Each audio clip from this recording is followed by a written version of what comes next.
So hello and नमस्कार सभी को, गुड मॉर्निंग एवरीवन। कैसे हो आप सभी, क्या हाल चाल आप सभी। चलिए, तो अभी तक हमने एग्रोनॉमी क्रॉप प्रोडक्शन में जो हमारी क्रॉप है उसको डिस्कस कर रहे थे, और जो हमारी क्रॉप थी पिछली, इसमें हम राइस को ही पढ़ रहे हैं। और राइस में क्योंकि एक बहुत बड़ी क्रॉप है, सबसे बड़ी अगर हम क्रॉप बात करें जो सबसे ज़्यादा टाइम कंज्यूम करती है वो हमारी राइस और व्हीट की क्रॉप रहती है, ठीक है। लेकिन हम इसको इस तरीके से पढ़ने का ट्राई कर रहे हैं, किसी भी एग्जाम में राइस क्रॉप प्रोडक्शन से अगर कोई प्रश्न आता है तो आप उसको हल कर लो, ठीक है। चलिए, एक बार सभी लोग अपने हालचाल बता दीजिए और कैसे हो आप सभी। Good morning everyone. Ravi Ranjan Mishra, ठीक है। चलिए, गुड मॉर्निंग। कल का रिवीजन करके आए होंगे आई होप, और सभी सभी स्वस्थ होंगे, मस्त होंगे, पढ़ाई शानदार तरीके से कर रहे होंगे। चलिए, एक बार कंफर्म कर दीजिए आप लोग, फिर हम लोग क्लास को बहुत शानदार तरीके से स्टार्ट कर लेते हैं। आज हमारी एक क्रॉप खत्म हो जाएगी और सारी डिटेल जो भी इंफॉर्मेशन थी आपको प्रोवाइड कर दी जाएगी आज तक। अगर कोई प्रश्न रहता है तो क्लास के लास्ट में राइस से कोई भी प्रश्न आपका बनता है तो आप बिल्कुल पूछ सकते हो, आप फ्री हो, ठीक है। चलिए, एक बार सभी लोग सभी को शिष्याकाल, ठीक है, राधे राधे सभी एवरीवन। चलिए, good morning good morning good morning good morning everyone. चलो, कैसे हो आप सब। एक स्माइली फेस आपका रिक्वायरमेंट है सबसे पहले क्लास स्टार्ट करने से पहले। अगर आप अपने हाल चाल बताएंगे तो क्लास में और बढ़िया तरीके से आपको मैं बता सकता हूँ सारी चीज़। चलिए, शीतल, प्रवीण, आर्या, सृष्टि, रवि रंजन सभी लोग हमारे साथ जुड़ चुके हैं, और हम डिस्कशन जो कर रहे हैं बेसिकली हमारी जो क्रॉप है ये है राइस। राइस, इसको हम कह रहे हैं क्या क्या कह रहे हो, धान की खेती, या आप क्या कह रहे हो, इसको क्या कह रहे हो, पैडी, धान कह रहे हो, राइस कह रहे हो, बहुत सारे इसके उपनाम से आप इसको जानते हो, ठीक है। हमने कल बात की थी, इसको अस अमन बोरो भी कहते हैं। प्रवीण जी बहुत अच्छे। चलिए, और शिवांगी, शीतल और सभी कैसे हो आप लोग। Mayank, good morning good morning good morning. चलिए, यही जोश और यही जुनून आपके अंदर चाहिए, है ना, यही जुनून चाहिए आपके अंदर। बात करें, स्टार्ट करें क्लास। देखो, सीरियस मोड में सारी चीज़ें लेके चलो। बहुत सारी चीज़ें जो कि हो सकता है कि अभी सही नहीं चल रही हैं। जिस तरीके से मानसून आने से क्या होता है, जैसे अभी क्या है, मानसून आया है मोस्टली, अब बहुत पहले ही आ चुका है, अभी तो हम नहीं कह सकते, लेकिन क्या है, अभी बारिश स्टार्ट हो चुकी है हर एक रीजन में। तो जब बारिश स्टार्ट होती है तो हमें बहुत बुरा लगता है, बहुत बहुत मतलब इन द सेंस कहें हम अपीयरेंस में तो वो बहुत अच्छा है, वो बारिश होनी बहुत अच्छी है प्रकृति के लिए। लेकिन कहीं ना कहीं हमें वो जो दृश्य होते हैं वो हमारे यहाँ कीचड़ हो जाता है, बहुत बाहर निकलने में प्रॉब्लम होती है बहुत सारी। लेकिन अब हम बात करेंगे बाद में थोड़ा इसके रिजल्ट की। अगर हम लोग बात करें, अगर आप रिजल्ट पे जाओगे, ठीक है, अगर आप जाते हो रिजल्ट पे कि इसके रिजल्ट क्या है, तो रिजल्ट बहुत ज्यादा शानदार देखने को मिलते हैं। क्रॉप लहलाती है, 1 महीने के बाद देखेंगे पूरा हरियाली हरियाली हो जाएगी, ठीक है। तो उसी प्रकार से आज अगर आप मेहनत कर लोगे ना तो जिंदगी में आपके हाल फिलहाल में जितने भी आगे टाइम आने वाला है खुशहाल हो जाएगा। और हर एक क्लास को आप इस तरीके से किया करो कि वो आपकी क्लास लास्ट रहे, उस सब्जेक्ट से रिलेटेड जो भी प्रश्न आपको कभी पूछे जाए तो आप उनको सॉल्व कर लो, ठीक है। चलो, ज्यादा बातें नहीं करेंगे। एक सवाल, ठीक है, आप कैसे हो। मैं बहुत बढ़िया हूँ, आप सभी बस बढ़िया हो। चलो, अगर बढ़िया हो तो चलो, कुछ प्रश्न का आंसर आप लोग पहले करोगे। कल की जो मैंने आपको क्लास ली थी उसमें कुछ चीजें आपको पढ़ाई थी। क्या क्या पढ़ाया था हमने बेसिकली, अगर हम लोग बात करें तो इंपॉर्टेंट, अगर वेराइटीज की बात करें, इंपॉर्टेंट वेराइटीज हमारी डिस्कस हो गई थी। और वेराइटीज से आपने डिसअपॉइंटेड भी किया था, डिसअपॉइंट किया था कि आपने क्वेश्चन गलत कर दिए थे, और बहुत बहुत ही कह सकते हैं कि इजी क्वेश्चन थे, इनको आप सही कर सकते थे, फिर भी आपने उनको गलत किया। कभी भी जब आप एग्जामिनेशन देते हो तो आपको सिलेक्शन कोई आपका रोक नहीं सकता। 80% अगर आप क्वेश्चन वहां पे सही करके आते हो, ठीक है, 80%, और 80% आप अगर करके आओ तो एग्जाम आप क्रैक कर सकते हो बिल्कुल। लेकिन क्या करते हो आप, जो एग्जाम का लेवल बेसिकली रहता है, अगर मैं आपको कुछ समझाऊं, ठीक है, आपको कुछ ट्राई करूं बताने का, तो मैं एक चीज आपको बता सकता हूं कि एक हमारा कोन ऑफ एक्सपीरियंस होता है, इसी प्रकार से एक हमारा लेवल ऑफ स्टडी होता है। इसमें हम क्या करते हैं, कुछ इस तरीके से हमको पैटर्न देखने को मिल जाता है। क्या, एग्जामिनेशन में लगभग 20% क्वेश्चन हार्ड आते हैं, 20% मॉडरेट आते हैं, और हम कह सकते हैं यहाँ पे लगभग जो 50% क्वेश्चन आते हैं वो सभी कर लेते हैं, ठीक है। और लगभग यहीं पे अगर हम बात करें 40, यहाँ पे 90 हो गया, और 10% क्वेश्चन ऐसे रहते हैं वो मॉडरेट लेवल के होते हैं। आप इन क्वेश्चन को सभी सही करते हैं, इन क्वेश्चन को भी सभी सही करते हैं, ठीक है।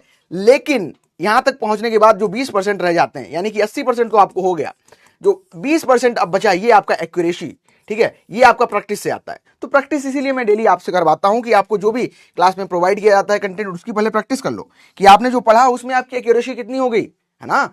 जब हम बात कर रहे हैं धान की फसल से, अगर मैं आपसे क्वेश्चन पूछ रहा हूं कि ये बताओ इसका ओरिजिनेटर कौन सा है, बताओ कौन सी स्पीसीज इसकी ओरिजिनेटर है, बता दो ओरिजिन किससे हुआ है।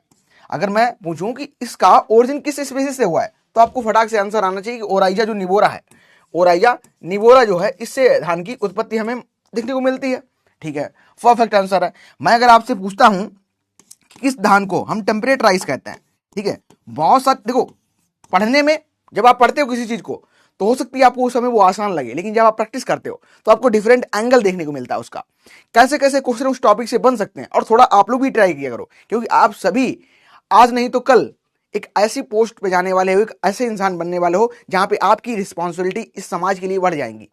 तो जब रिस्पॉन्सिबिलिटी बढ़ती हैं तब हमें अपनी खुद की रिस्पॉन्सिबिलिटी को आइडेंटिफाई करना पड़ता है कि हमारा रोल क्या है। प्रकृति में हर किसी का एक डिफिनिट रोल है, ठीक है। तो अपना रोल क्या है, आप क्या ऑफिसर बन के क्या आप सिर्फ तनख्वाह लेने जा रहे हैं, या समाज का भी भला होगा आपके माध्यम से? तो समाज का अगर भला होगा तो कैसे करेंगे? आप सोचो, किसी टॉपिक को पढ़ रहे हो तो कैसे क्वेश्चन बना सकते हैं, आप कैसे क्वेश्चन उस टॉपिक से बना सकते हो, ठीक है। तो ये ट्राई किया करो। धान की खेती में हम बातें आज थोड़ी कम रहेंगी, क्योंकि आपको इस क्रॉप को आज खत्म भी करना है। तो इंपॉर्टेंट हम सबसे पहले इसमें प्रैक्टिसेस की बात करेंगे, कौन कौन सी इसमें इंपॉर्टेंट प्रैक्टिस है जिनको हम यहाँ पे करते हैं। तो सबसे पहली जो प्रैक्टिस आती है जिसको हम बिहुशनिंग बोलते हैं। अब जो वर्ड यहाँ पे बिहुशनिंग हो सकता है कुछ लोगों को समझ ना आए, लेकिन अभी 2 मिनट के अंदर ये प्रक्रिया आपको पूरी तरीके से समझ आ जाएगी। अब बिहुशनिंग में बेसिकली होता क्या? अगर मैं बिहुशनिंग में बात करूं कि एक ट्रेडिशनल प्रैक्टिस होती है, जैसे कि आप लोग के यहाँ भी धान उगाया जाता होगा और उसमें बहुत सारी ट्रेडिशनल प्रैक्टिस की जाती होंगी, ठीक है। ट्रेडिशनल प्रैक्टिस बहुत सारी की जाती होंगी। ये जो बिहुशनिंग प्रक्रिया है, बेसिकली मैं अगर कहूं 1-2 शब्द में आपको बस समझाने का प्रयास करूं, तो जो ट्रेडिशनल अप्रोच है, लो लैंड राइस कल्टीवेशन, उसको फॉलो किया जाता है और वीड का इन्फेस्टेशन कम हो, वीड ज्यादा ना आए, तो उसके लिए हम क्रिस क्रॉस प्लॉइंग करते हैं। अब कहेंगे क्या?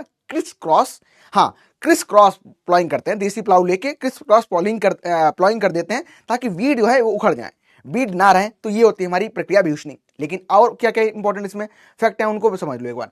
तो मैं जब बात कर रहा हूं बिहुशनिंग की, तो आप लोग याद रखना, बिहुशनिंग में क्या होता है, बेसिकली एक ट्रेडिशनल प्रैक्टिस है।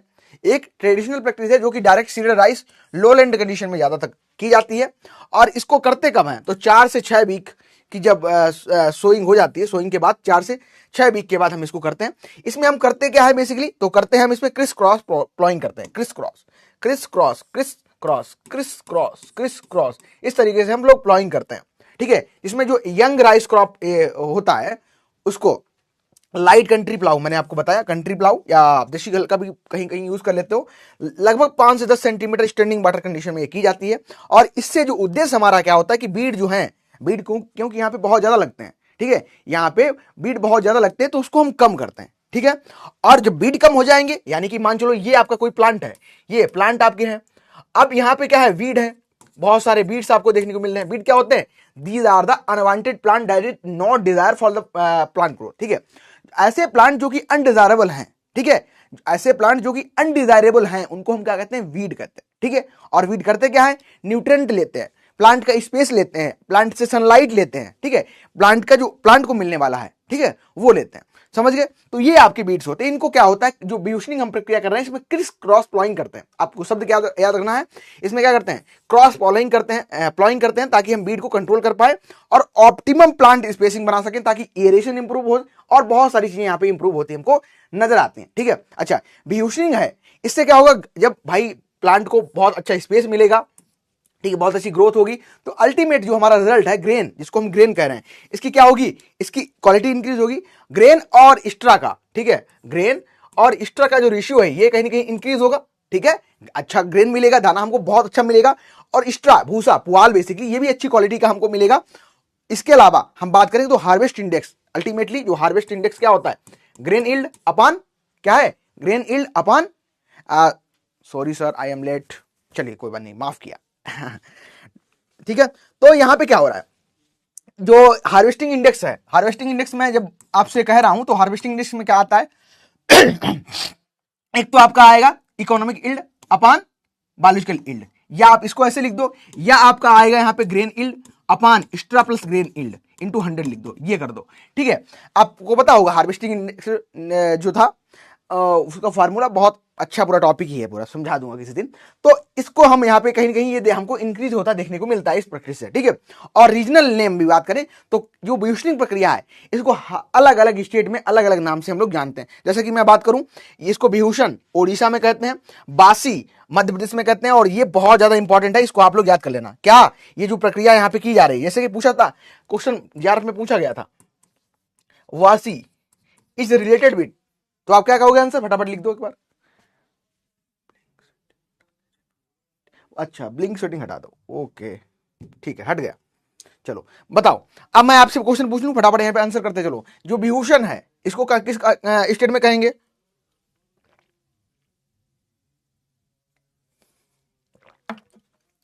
बताओ, विभूषण कहां कहोगे, बासी कहां कहोगे? तो अगर मैं आपसे कहूं इसको विभूषण, विभूषण कहां कह रहे हैं? तो हम इसको ओडिशा में विभूषण कह रहे हैं। क्या कह रहे हैं? ओडिशा में हम इसको विभूषण कह रहे हैं। अच्छा, इसको बासी कहां कह रहे हैं? तो हम कहां कह रहे हैं? एमपी में। एमपी में इसको हम क्या कह रहे हैं? बासी कह रहे हैं। तो बिल्कुल करेक्ट आंसर आप यहां से कर सकते हो। और अगर मैं बात करूं इसमें दो तीन शब्दों में अगर पूरी प्रक्रिया को मैं डिवाइड करूं, सभी लोग लिखेंगे, ठीक है, आज लोग आप लोग करना क्लास में, पहले तो सीरियस रहो। और सीरियस मतलब ये नहीं कि बैठ जाना है, चुपचाप बोलना ही नहीं है, कुछ कहना ही नहीं है। सीरियस इन द सेंस, जैसे ही मैं स्लाइड में जैसे ही मूव करूं, बी पेशेंस, एकदम ध्यान लगा के सुनना है क्या कह रहे हैं, एक वर्ड ना मिस हो जाए। और जैसे ही स्लाइड से बाहर हटूं, थोड़ा नॉर्मल होना, कैजुअल में, और पढ़ते चलना है। ऐसे हमको याद बहुत जल्दी होगा। देखना आप ट्राई करके कितनी जल्दी आपको याद हो, ठीक है। तो जो विभूषण प्रक्रिया है इसको हम कह सकते हैं क्रिस क्रॉस प्लॉइंग हम लोग यहाँ पे करते हैं। जो बीट्स होते हैं इनको हम कम करने के लिए करते हैं। कहां करते हैं? तो जो लो लैंड राइस होता है यहाँ पे प्रैक्टिस से की जाती है। और कब की जाती है? लगभग 4 to 6 वीक। अगर मैं आपको इतना भी लिख के ले आता तब भी आपके लिए इजी होता, लेकिन जो आपका एग्जामिनेशन है कुछ पैटर्न उसमें अलग ही नजर आ रहा है। कहीं कहीं तो स्टेटमेंट में पूरा क्वेश्चन दे देगा, कहीं तो एक ऑप्शन दे देगा। तो इस तरीके से आपको सारी चीजें यहां पे जाननी रहेंगी, ठीक है। चलो आगे बढ़ो। अब इसी में एक प्रक्रिया और होती है। मान चलो आपने बेहुशनिंग की, आपका ये खेत था, आपका ये खेत था, और आपने क्या किया, इसमें बेहुशनिंग कर दी। तो बेहुशनिंग कर दी, इसमें क्या होगा? बीट तो खत्म ही हो जाएंगे, बीट भाई खत्म हो जाएंगे। आप हल चला दोगे तो बीट तो खत्म हो गए। इनमें रॉ जोन होता है, इसमें क्या करोगे आप? चला दोगे इस तरीके से, तो बीट खत्म हो जाएंगे। लेकिन क्या होगा? कुछ प्लांट भी डैमेज हो जाएंगे, ठीक है। जो प्लांट डैमेज हो जाएंगे, प्लांट पॉपुलेशन, मान चलो प्लांट पॉपुलेशन पहले इसमें 6 लाख थी, और आपने क्या किया? बेहुशनिंग प्रक्रिया कर दी। बेहुशनिंग के बाद में ये बचे कितने? 5 लाख बचे। तो अब 1 लाख जो प्लांट का डैमेज हुआ है, प्लांट का डैमेज हुआ है, तो इसको आप कैसे करोगे रिकवर? फिर से 6 लाख पॉपुलेशन आपको प्लांट की चाहिए, तो क्या करोगे आप? गैप फिलिंग करोगे। जहां पे ज्यादा हट गए हैं प्लांट, ज्यादा टूट गए हैं, ज्यादा डैमेज हो गए, उनको फिर से फिलअप करोगे। तो उसके लिए हम प्रक्रिया करते हैं केलुआ। क्या करते हैं? केलुआ, ठीक है। क्या करते हैं हम लोग? केलुआ करते हैं। केलुआ बेसिकली क्या होता है? This is the gap filling. और गैप फिलिंग हम जब 7 से 10 दिन के बाद करते हैं, आफ्टर बेहुशनिंग करते हैं, तो इसको कह देते हैं हम क्या? केलुआ कह देते हैं। क्या कहते हैं? केलुआ कहते हैं। एक बाटिया भी है। क्या है? ये दोनों क्वेश्चन आए हैं जेआरएफ में। वाटिया, ठीक है, ये तो आपका स्टेट लेवल एग्जामिनेशन में बटिया आया है। बटिया बेसिकली क्या होता है? जब गैप फिलिंग हम करते हैं ऑन द सेम डे। मान चलो आपने कब कर रहे हो? बेहुशनिंग 4 to 6 वीक पे कर रहे हो, 4 to 6 वीक पे आप लोग कर रहे हो यहाँ पे बेहुशनिंग प्रक्रिया। आप उसी दिन क्या करो? गैप फिलिंग कर दो, तो उसको कहोगे बटिया। क्या है? बटिया या बढ़िया?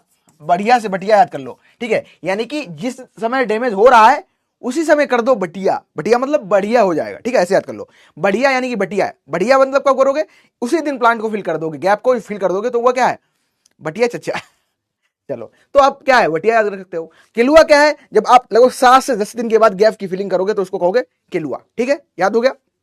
अच्छा, फिर आता है नाइट्रोजन फास्फोरस फर्टिलाइजर कितने कितने हम इसमें देखने को मिलते हैं। तो इजी है याद रखना कि जो इसमें नाइट्रोजन और फास्फोरस और पोटास जो देना रहता है हमको, ये लगभग हम लोग कह देते हैं 120 कर लो, 130 कर लो। यहाँ पे 130 से लेके हम लगभग 60 रेशियो में हम लोग नाइट्रोजन फास्फोरस पोटास दे देते हैं। इसको याद रखना। आता नहीं है, लेकिन कभी कभी पूछ लेगा तो आप 120 60 60 130 60 60 पर चला जा सकते हो, कोई दिक्कत वाली बात नहीं। लेकिन जो हाइब्रिड है, यहाँ पे हम क्या है, थोड़ा नाइट्रोजन डोज बढ़ाते हैं। जो हाइब्रिड राइस होता है, ठीक है, जो हाइब्रिड राइस हम लोग उगाएंगे तो हम क्या करेंगे? नाइट्रोजन का जो रेशियो है थोड़ा बढ़ा देंगे। और थोड़ा कितना बढ़ाएंगे? लगभग 180, ठीक है, लगभग 180 किलोग्राम तक हम चले जाते हैं, ठीक है। इस चीज को याद रखना। अच्छा, अगर हम बात करेंगे थंब रूल की, ठीक है, बहुत बढ़िया बहुत बढ़िया, सभी ने लिख दिया है केलुआ, और मस्त एक इमोजी भेजा है। इमोजी कौन सा? बंदर वाला लगा के भेजे हो। तुम लोग भी बड़े जुगाड़ू हो रखे हो है?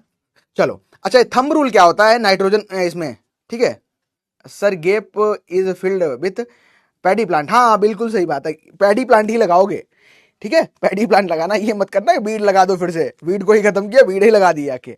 तो हाँ, प्लांट जो है राइस के जो खत्म हो गए उन्हीं को आप लोग लगाओगे, ठीक है, उन्हीं को आप लगाओगे। बात कर रहे हैं हम नाइट्रोजन फास्फोरस पोटाश की।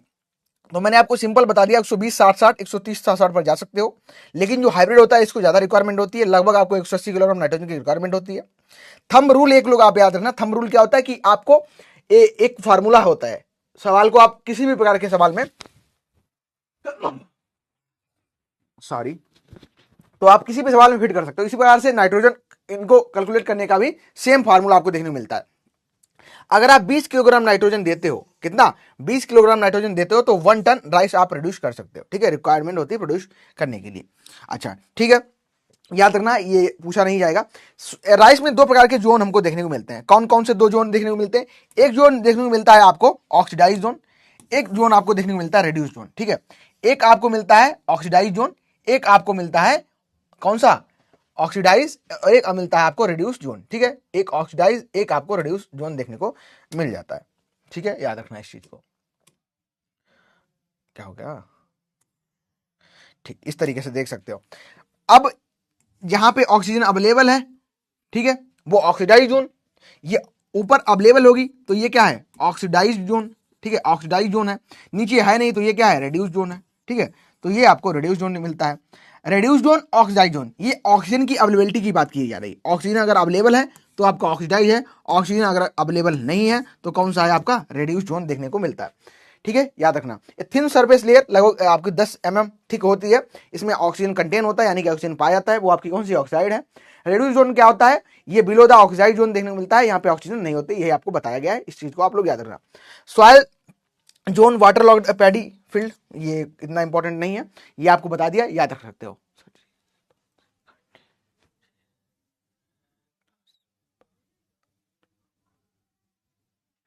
अरे प्रवीण जी, क्या बताएं, अब मैं बहुत उत्साहित और खुश और थोड़ा हंसमुख मिजाज में रहने वाला हूं, लेकिन कभी कभी ऐसी चीजें होती है, उस वजह से हमें प्रॉब्लम हो जाती है।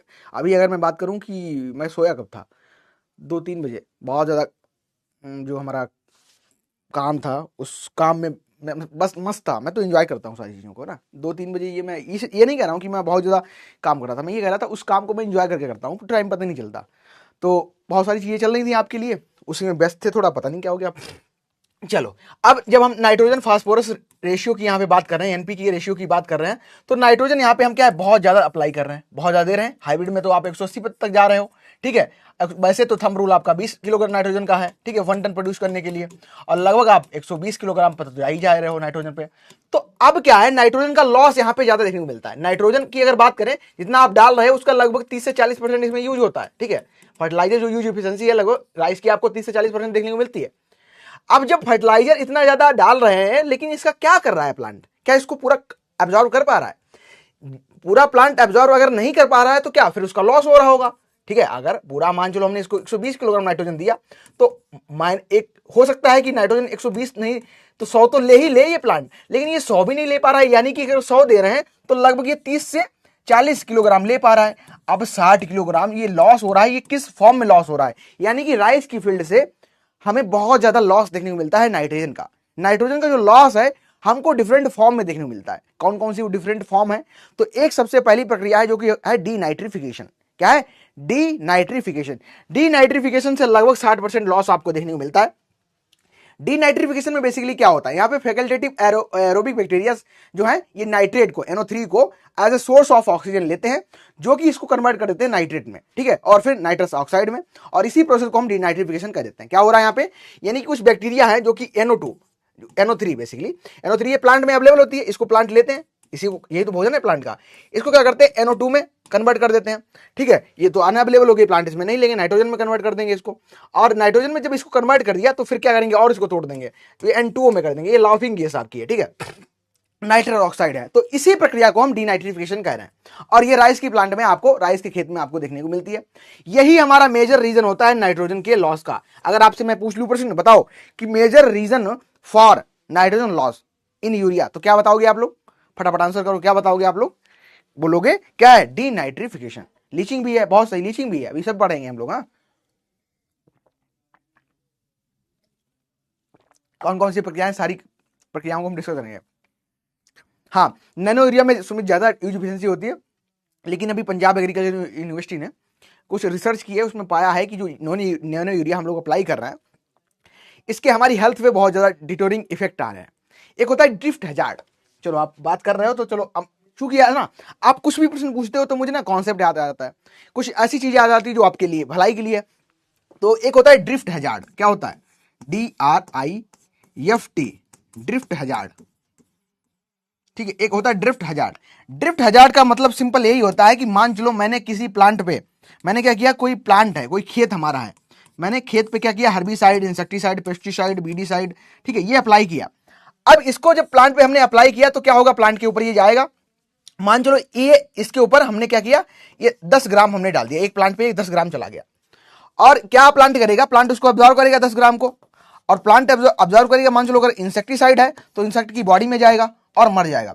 प्लांट की भी शरीर में तो कुछ कुछ चला गया, इसका पोर्शन है। तो ड्रिफ्ट हैजार्ड में क्या होता है कि कोई इंसेक्टिसाइड, कोई पेस्टिसाइड, कोई हर्बिसाइड उस प्लांट की बॉडी में कितनी देर तक रह रहा है, कितने समय तक रह रहा है। तो मोस्टली जो प्लांट होते हैं उनमें लगभग आपको 6 to 7 डेज में खत्म हो जाता है इसका असर, यानी कि ये जो है खत्म हो जाता है, इसका ड्रिफ्ट निकल जाता है। ठीक है, वो प्लांट की बॉडी में नहीं रहता। लेकिन कुछ प्लांट है इसको एब्जॉर्व कर लेते हैं। ठीक है, एब्जॉर्व कर लेते हैं। मोस्टली अगर मैं बात करूं, जैसे कि आपका जो ब्रिंजल है, ठीक है, ब्रिंजल है, ब्रिंजल में कीड़े क्यों पड़ते हैं, इसका रीजन ही ड्रिफ्ट हैजार्ड है। क्योंकि जब भी आप इंसेक्टिसाइड पेस्टिसाइड अप्लाई करते हो तो वो उसके अंदर ही रह जाता है और वो फ्रूट को भी खराब कर देता है। फ्रूट को तो खराब ही कर देता है, उसके अंदर कीड़ा मर गया, वही फ्रूट भी खराब हो गया।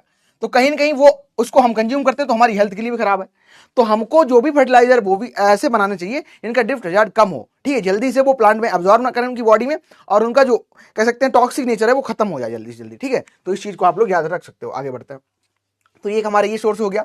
ठीक है, यानी कि डीनाइट्रिफिकेशन से भी नाइट्रोजन का लॉस आपको देखने को मिल रहा है। सबसे ज्यादा आपको देखने को मिलता है ये लॉस, और मैक्सिमम कहां होता है, तो अल्टरनेट वेट और ड्राई कंडीशन जो देखने को मिलती है वहां पे होता है। बात करेंगे कुछ डीनाइट्रिफिकेशन बैक्टीरिया की। डीनाइट्रिफिकेशन बैक्टीरिया है उनमें आपको स्यूडोमोनास देखने को मिलता है। ठीक है, बैसिलस देखने को मिलता है, माइक्रोकोकस देखने को मिलता है, पैराकोकस देखने को मिलता है।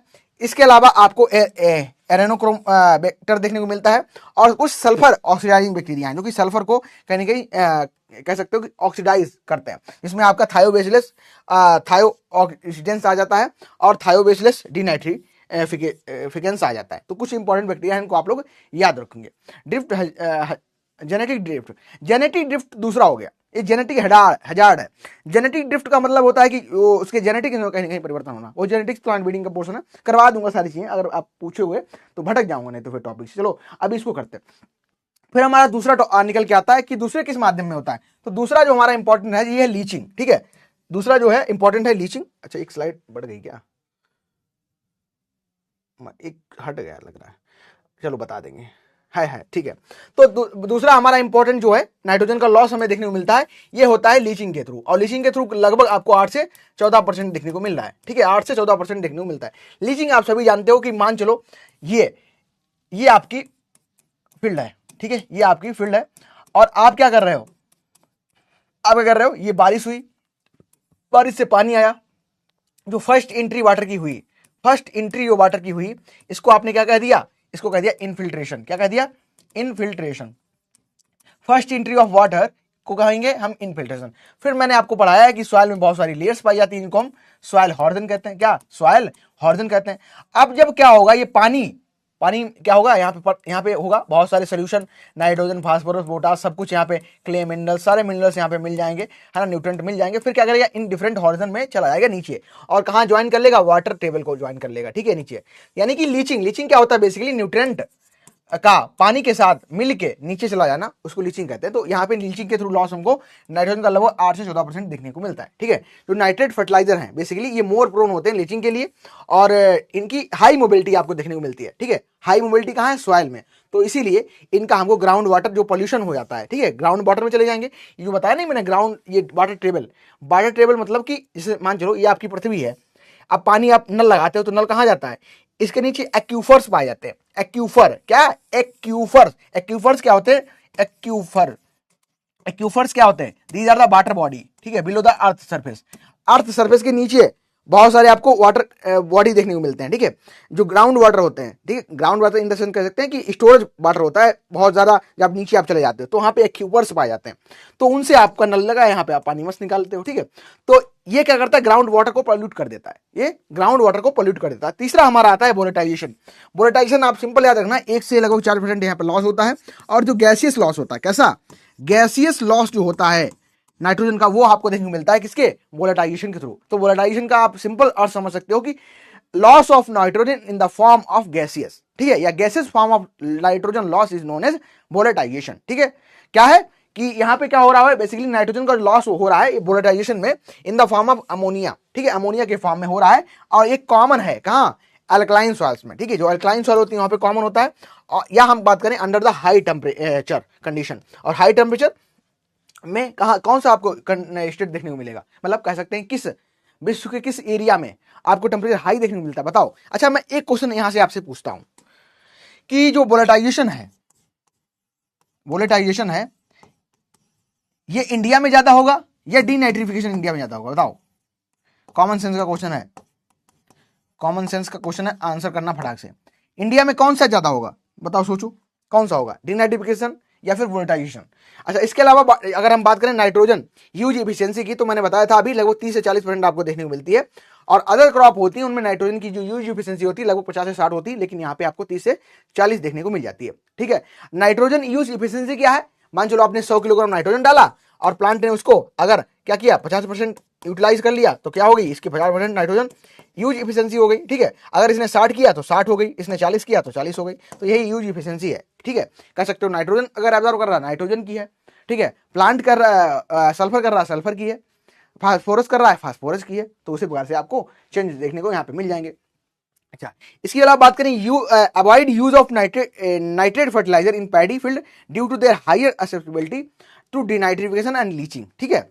चलो, तो आप सभी ने लिखा है कि डीनाइट्रिफिकेशन होगा, डीनाइट्रिफिकेशन से होगा, डीनाइट्रिफिकेशन से होगा, क्यों होगा बताओ, क्यों होगा, इसका रीजन कोई रीजन बताओ।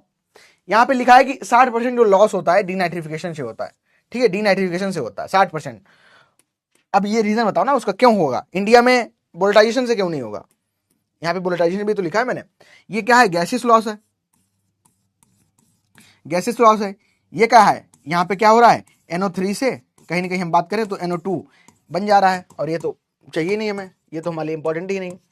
अब ये कहां हो रहा है वोलेटाइजेशन, ये कहां हो रहा है, एक मिनट, वोलेटाइजेशन हो रहा था हमारा हाई टेम्परेचर है यहाँ, ठीक है, हाँ, हाई टेम्परेचर एरिया में देखने को मिल रहा है, high temperature area, high temperature जहां पे है वहां पे देखने को मिल रहा है। रीजन बताओगे, रीजन बताओ भाई, दिमाग का इस्तेमाल करके बताओ। एक क्वेश्चन और पूछा जाता है कि अगर कौन सा हमारा बेस्ट फर्टिलाइजर होता है पैडी के लिए, क्वेश्चन किए होगा आप लोग, best fertiliser for paddy field, ठीक है, जो बेस्ट फर्टिलाइजर होता है पैडी के लिए वो कौन सा होता है, अमोनियम सल्फेट होता है, आप लोग याद रखना, ठीक है। अमोनियम सल्फेट आपका सबसे इंपॉर्टेंट होता है। इसको क्या करते हैं हम, रिड्यूस जोन में इसको मोर एफिशिएंटली हम अप्लाई करते हैं, और सरफेस एप्लीकेशन यहाँ पे हमको देखने को मिलता है, ठीक है। नाइट्रिफिकेशन इनहिबिटर में स्लो रिलीज नाइट्रोजन फर्टिलाइजर है, इनका यूज करना चाहिए, ठीक है। अब आप कहोगे क्या सर कैसे, तो हम यहाँ पे बात कर रहे हैं कि अगर मान चलो नाइट्रोजन का लॉस यहाँ पे ज्यादा देखने को मिल रहा है 30 से 40% उसकी नाइट्रोजन यूज इफिशियंसी है, ठीक है, नाइट्रोजन यूज इफिशियंसी कितनी है, 30 से 40% है। अब भाई 100 किलोग्राम आप दे रहे हो तो 30 से 40 ले रहा है, यानी कि आधा भी नहीं ले पा रहा है, तो इसको कैसे आप बढ़ा सकते हो, तो उसके लिए क्या करोगे आप, अमोनियम सल्फेट जो फर्टिलाइजर है इसको यूज करोगे, ये आप इसको सरफेस एप्लीकेशन कर सकते हो और रिड्यूस जोन में अप्लाई कर दोगे, रिड्यूस जोन में इसको अप्लाई कर दोगे, ठीक है। और इसके अलावा अगर दूसरा मेथड बनाओगे तो क्या करोगे, स्लो रिलीज नाइट्रोजन फर्टिलाइजर आते हैं। Slow release nitrogen fertiliser basically क्या होता है, वो नाइट्रोजन को धीरे धीरे धीरे धीरे मंद मंद से छोड़ते हैं कि ठीक है। अब जब मान चलो आपको खाना अच्छा नहीं लगता है, ठीक है, खाना आपको अच्छा नहीं लगता है, तो एक तो खाना अच्छा ना लगना कतई आप उसको हटा दोगे कि नहीं हमें खाना ही नहीं, खाना नहीं, तो आपके सामने आपका अच्छा फेवरेट फूड दे दे तो आपको लाओ थोड़ा लाओ, खाते हैं कितने में। दूसरा क्या है, आपका पेट एकदम ठूसा ठूस भरा हो, और आपको उस समय मैं बोल दूं कि ये आपकी बेस्ट पकवान कौन सा है, तो आप कहोगे ठीक है लाओ एक तो खा ही लेते हैं। सिंपल तरीका यही है कि यहाँ पे नाइट्रोजन की जो यूज एफिशिएंसी है इसको कैसे इंक्रीज करेंगे, तो बेस्ट जो फर्टिलाइजर है वो आप अमोनियम सल्फेट अप्लाई कर दोगे। ठीक है, दूसरा कह रहा है कि आपको अगर और ज्यादा नाइट्रोजन का जो यूज एफिशिएंसी है उसको बढ़ाना है तो आप क्या करो, स्लो रिलीज नाइट्रोजन फर्टिलाइजर होते हैं उनको आप अप्लाई कर दो। ठीक है, स्लो रिलीज नाइट्रोजन फर्टिलाइजर है उनको आप अप्लाई कर सकते हो। इसके अलावा इसमें कुछ माइक्रोन्यूट्रिएंट हमको देखने को मिलते हैं, माइक्रोन्यूट्रिएंट हमको देखने को मिलते हैं calcium ammonium nitrogen, calcium ammonium nitrate fertiliser, ammonium sulphate. ये पीयूष स्कैन लिख के क्या फर्टिलाइजर लिख के छोड़ दिया है, मतलब कुछ जानना चाहते हो इसके बारे में, या यहाँ पे यूज नहीं हो रहा है क्या, वो तो आपका न्यूट्रल फर्टिलाइजर हो गया। ठीक है, चलो फिर हम बात करते हैं कुछ माइक्रोन्यूट्रिएंट की। तो माइक्रोन्यूट्रिएंट बेसिकली इसमें खैरा डिजीज होती है जो कि राइस में आपको देखने को मिलेगी। जिंक की अगर डिफिशियंसी हो जाती है, ठीक है, जिंक अगर कम हो जाता है तो ये आपको देखने को मिलती है जिंक की डिफिशियंसी से।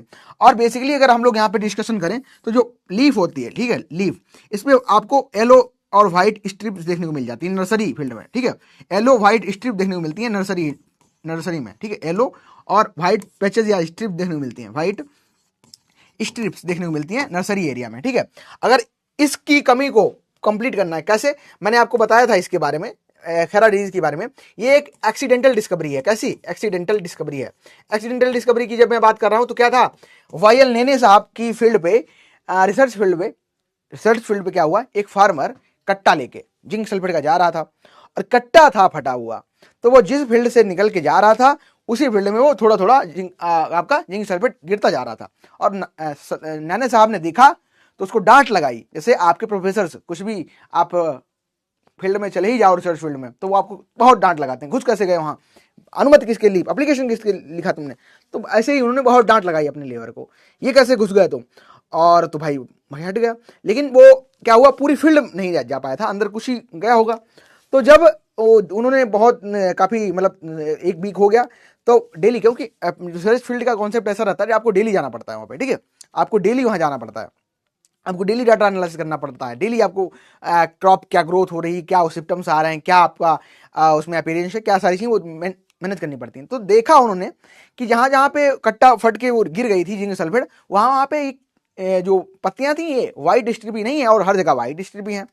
तो तब उन्होंने पकड़ लिया, करे वो तो कट्टा एक्सीडेंटल था कि ऐसे हो गया, जिंक सल्फेट गिर गया था, तो तभी ये डिस्कवरी हो गई थी। एक्सीडेंटल डिस्कवरी है, वाई.एल. नेने द्वारा इसको श्रेय जाता है, वाई.एल. नेने द्वारा डिस्कवरी होती है। और ठीक है, ये जीवी पंथ में बेसिकली आता है। जीवी पंथ ये आपकी यूनिवर्सिटी 1960 में बनी थी और तब आपकी यूपी में आती है, अभी आपकी यूके में आती है। ठीक है, याद रखना ये सारी चीजें। जिंक सल्फेट आप अप्लाई कर सकते हो, और जिंक सल्फेट आप अप्लाई कर सकते हो या स्लेट जो लाइम है इसको अप्लाई कर सकते हो 2:1 के रेशियो में।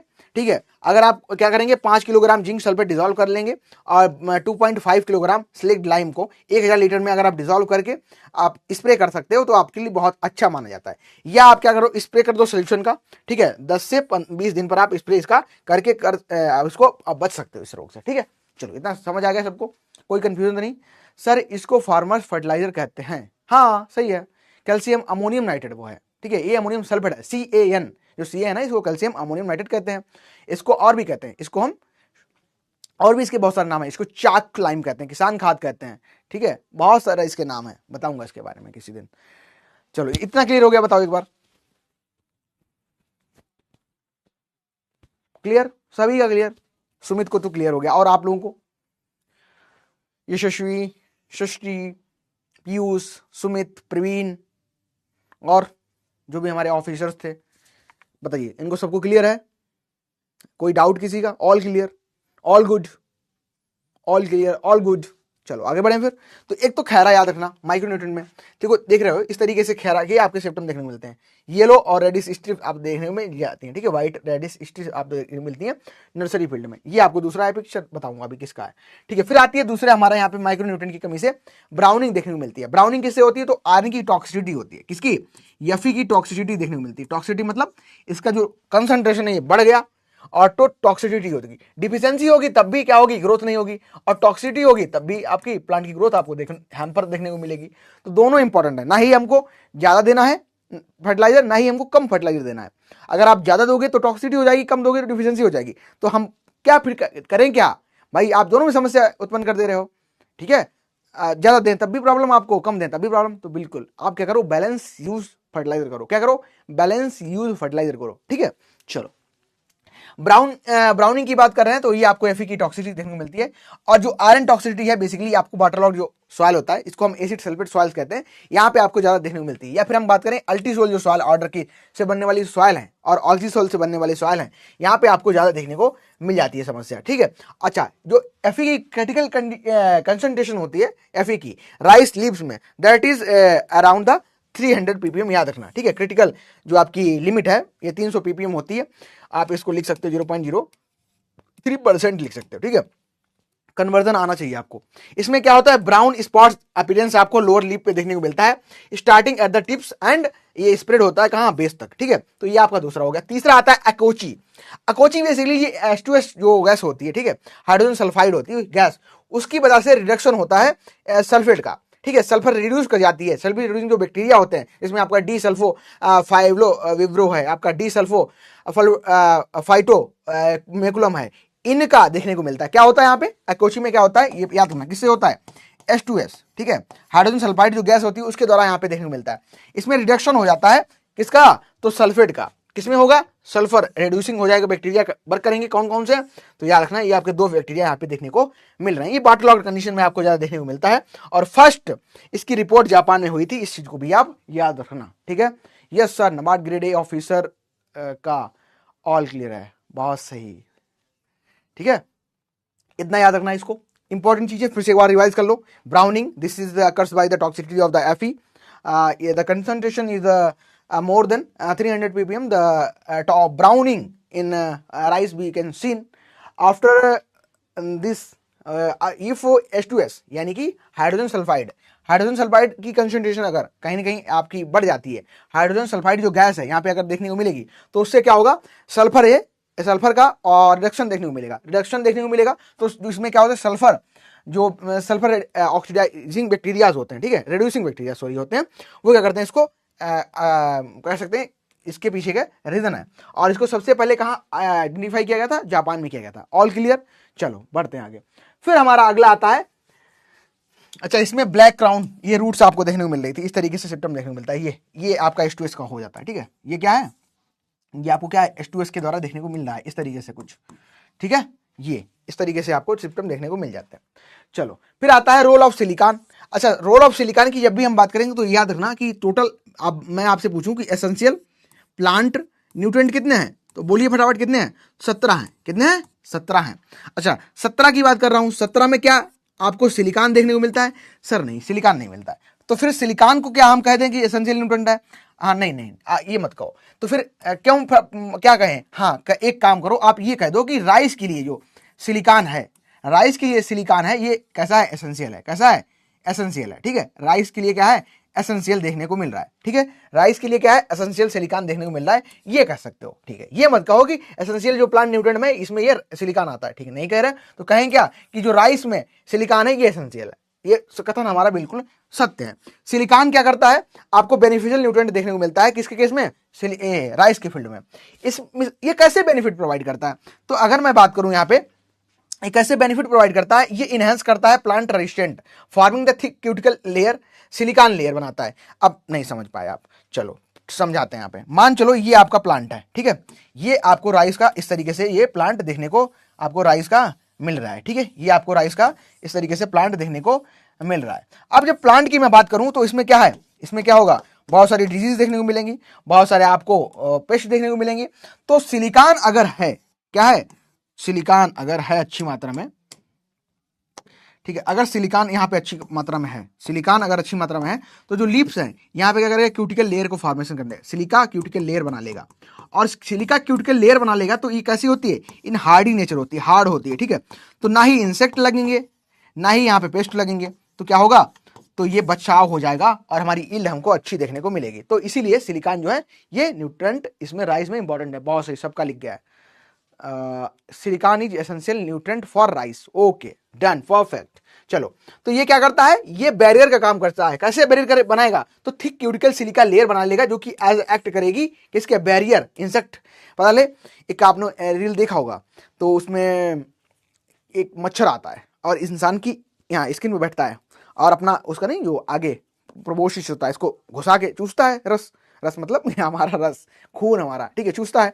तो उसमें पूरा प्रयास करता है वो मच्छर इंसान के अंदर अपना निप डाल के और चूसने का, खून चूस ही नहीं पाता है, तो अपना एकदम सीधा करता है, मान चलो ये है, इस तरीके से उसको सीधा करके और घुसाने ट्राई करता है, तो घुस ही नहीं रहा।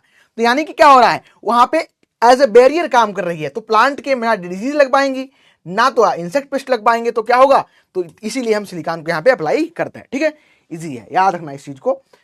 और अगर हम लोग यहाँ पे बात करेंगे जिंक की क्या डिफिशियंसी है, ठीक है, फर्स्ट ये रिपोर्ट की गई थी वायल ने बताया था 1966 में। और आयरन डिफिशियंसी ये सैंडी सॉइल्स पंजाब में देखने को मिलती है। अबाउट 48.4% सॉइल जो है डिफिशियंट है किसमें, जिंक में, ठीक है, 48% जो आपकी सॉइल है जिंक में डिफिशियंट देखने को मिलती है across all over the state of other country, ठीक है, सब हर जगह। अगर मैं कहूँ आपसे पंजाब में क्या किसकी डिफिशियंसी है, तो सैंडी सॉइल्स है, ठीक है, यहाँ पे आपको डिफिशियंसी देखने को मिल रही है। तो तराई रीजन है, यहाँ पे डिफिशियंसी देखने को मिल रही है, ठीक है, किसकी, तो जिंक की डिफिशियंसी हमको देखने को मिल रही है, ठीक है। चलो याद रखना, इजी है, इतना समझ आ गया। SI for cuticle layer on leaves which resistant it from paste infestation, बहुत बहुत बढ़िया, बहुत गुड, नाइस, परफेक्ट। चलो इस तरीके से आपको ये देखने को मिलता है, ठीक है। अब आते हैं हमारे बोरान डिफिशियंसी। ये बोरान की डिफिशियंसी आपको कैल्केरियस सॉइल बिहार में देखने को मिलती है।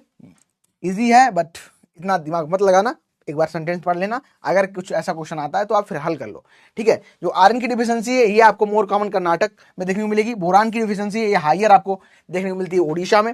मोलिब्डेनम की डिफिशियंसी है ये आपको देखने को मिलती है गुजरात में, ठीक है। इतना नहीं याद करना है, बस आपको जो बता दिया एक बार उसको देख लो। इसके अलावा हम क्या करते हैं, मॉडर्न टूल नाइट्रोजन मैनेजमेंट करते हैं। नाइट्रोजन जैसे क्या है, नाइट्रोजन को आपको पता करना है कि सॉइल में कितनी है, ठीक है, सॉइल में कितनी है, तो आप उसके लिए क्या है, जेलडाल मेथड का यूज करोगे, अवेलेबल नाइट्रोजन का मेथड यूज करके उसको पता करोगे। लेकिन आपको पता करना है कि प्लांट में कितने नाइट्रोजन है, प्लांट में नाइट्रोजन कितनी है ये आप कैसे पता करोगे, तो हम उसके लिए एक टेक्निक इस्तेमाल करते हैं, वो होता है लीफ कलर चार्ट। क्या होता है, लीफ कलर चार्ट। ये सबसे पहले फुरवाया ने बनाया था, किसने, फुरवाया ने बनाया था इसको, ये फुरवाया ने बनाया था। और इसमें आपको टोटल 6 स्ट्रिप देखने को मिलती है, कितनी, 6 स्ट्रिप देखने को मिलती हैं। और कुछ इस तरीके से आपको ये नजर आता है, ठीक है, कुछ इस तरीके से आपको ये नजर आता है, इस तरीके से आपको होता है। और यहाँ पे कॉलम बने होते हैं इस तरीके से 6, ठीक है, 1 2 3 4 5 6, ठीक है, 6 कॉलम यहाँ पे बने होते हैं। और इनमें कलर फिल होता है, ठीक है, इसमें क्या होता है, ग्रीन कलर फिल होता है, ग्रीन कलर यहाँ पे आपको फिल होता नजर आता है, इस तरीके से ग्रीन होता है। और ये ग्रीन भी चेंज होता रहता है, ठीक है, ग्रीन थोड़ा हल्का ग्रीन है यहाँ पे, मान चलो ये थोड़ा हल्का डार्क हो गया ये, ठीक है, ये डार्क हो गया। और अगर मैं यहाँ पे बात करूं तो ये आपका हो गया और थोड़ा इस तरीके का। तो हम क्या करते हैं, लीफ को लेते हैं, मान चलो ये कोई लीफ ली हमने इस तरीके से यहाँ पे रखी, अगर वो लीफ इससे मैच कर गई तो हम उसकी वैल्यू बता देंगे, ठीक है। फिर मान चलो और कोई दूसरी हमने लीफ ली तो हम क्या करेंगे, उसकी वैल्यू यहाँ पे अगर आई तो हम उसको ऐसे मैनेज कर लेंगे। तो लीफ कलर चार्ट से हम नाइट्रोजन नाइट्रोजन कितना प्लांट में है तो उसको हम पता करते हैं, ठीक है, लीफ कलर चार्ट, LCC तुम लोग मानते नहीं हो, ये लैंड कैपेबिलिटी क्लासिफिकेशन होता है, वो अलग है, सॉइल का पार्ट है, ये आपका लीफ कलर चार्ट है, ठीक है। डंडा रखना पड़ेगा यहां तभी काम चलेगा, समझ नहीं आया, वारे बाप रे, समझ ही नहीं आया, ले मजे लेते हो तुम लोग, हम समझते हैं सारी बातें, ठीक है। इस तरीके से लीफ कलर चार्ट होता है। और लीफ कलर चार्ट में अगर मैं आपसे बात करूं तो कुछ आपको क्या कुछ इस तरीके से स्ट्रिप देखने को मिलती हैं, 1 2 3 4 5 6 इस तरीके से आपको स्ट्रिप देखने को मिलती है, ठीक है। और स्ट्रिप ये ग्रीन कलर की होती है, ग्रीन कलर की, ग्रीन में भी अलग अलग जैसे बढ़ते नहीं है। आप लड़कों को नहीं समझ आएगा, आप रहन दो, लड़कियों को ज्यादा समझ आएगा, क्यों, उनको कलर का पता है, उनको पता है कि डार्क ग्रीन होता है, लाइट ग्रीन होता है, ठीक है, उनको ये पता है कि ग्रीन भी बहुत तरीके के होते हैं, आपको ये नहीं पता है कि बहुत ज्यादा ग्रीन और कम ग्रीन ये सब होता है, ठीक है। तो आप सिर्फ सुन लो इसको, लड़कियां खूब अच्छे से समझ लेंगी, ठीक है। चलो तो यहाँ पे क्या है ये समझ आएगा। अब ये ग्रीन कलर इस तरीके से इसमें स्ट्रिप भरी होती है, फिल होती है, इस तरीके से ग्रीन कलर इसमें फिल होता है। और ये ग्रीन कलर भी क्या है, डिफरेंट डिफरेंट ग्रीन होता है, यहाँ पे हल्का ग्रीन देखने को मिल रहा है, ठीक है, यहाँ पे आपको ज्यादा डार्क ग्रीन मिल रहा है ना।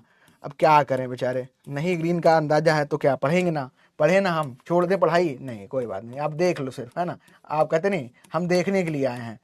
चलो तो यहाँ पे क्या करेंगे, हम लीफ लेंगे, और हमने लीफ प्लांट की मान चलो हमने लीफ ली यहाँ पे, ठीक है, हमने लीफ ली और लीफ इस तरीके से प्लांट किया, हमने यहाँ पे रखा, इसको मैच किया, तो उसकी वैल्यू यहाँ पे देखो मैच हुई, नहीं हुई मैच, चलो ठीक है, तो हम क्या करेंगे, इसमें मैच करेंगे। मान चलो हमने कोई लीफ प्लांट की ली और इस तरीके से यहाँ पे मैच की तो मैच कर गई, तो हम कहेंगे क्या, हाँ ठीक है, इसकी वैल्यू यहाँ पे मिल गई, ठीक है, चलो तो ये लीफ कलर चार्ट होता है, ज्यादा याद नहीं रखना है। याद क्या रखना है वो सुन लो। याद रखना है कि इसको किसने बनाया था, तो फुरवाया नाम के साइंटिस्ट थे, उन्होंने इसको बनाया था। ठीक है, फुरवाया ने इसको बनाया था। और अगर मैं बात करूं टोटल स्ट्रिप इसमें 6 होती हैं। ठीक है, 6 स्ट्रिप्स टोटल आपको देखने को मिलती हैं। स्ट्रिप मतलब यही यार, 1 2 3 4 5 6, यही स्ट्रिप आपको 6 देखने को मिलती है। इससे करते क्या है, तो नाइट्रोजन हम पता करते हैं कि प्लांट में नाइट्रोजन कितना है। ठीक है, अगर हमें पता लग गया नाइट्रोजन है तो लगभग 25 से 30 किलोग्राम नाइट्रोजन को हम क्या है यहाँ पे अप्लाई करते हैं। ठीक है, अप्लाई करते हैं, बस इतना याद रखना है, इजी है, आसान है। चलो, इसके अलावा ये आपका हो गया, खत्म हो गया लीफ कलर चार्ट। ठीक है, एक क्या करेगा, एक जो है वैल्यू बताएगी पेल ग्रीन है, 6 बताएगी डार्क ग्रीन है। इसके बीच में ही वैल्यू आपको देखने को मिलती है। ठीक है, नहीं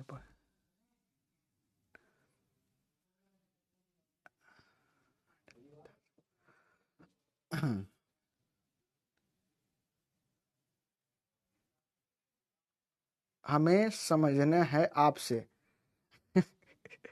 लिपस्टिक और नेल पॉलिश कलर से रिलेट करते हैं तो ज्यादा यार तुम लोग बहुत ज्यादा ही मजाकिया हो गए अब हैं? चलो, कहाँ पहुंच जाते हो, इमेजिनेशन देख रहे हो। मुझे लगा कि बुक में आप इमेजिनेशन कर रहे होगे, आप कहीं और ही इमेजिनेशन कर रहे हो।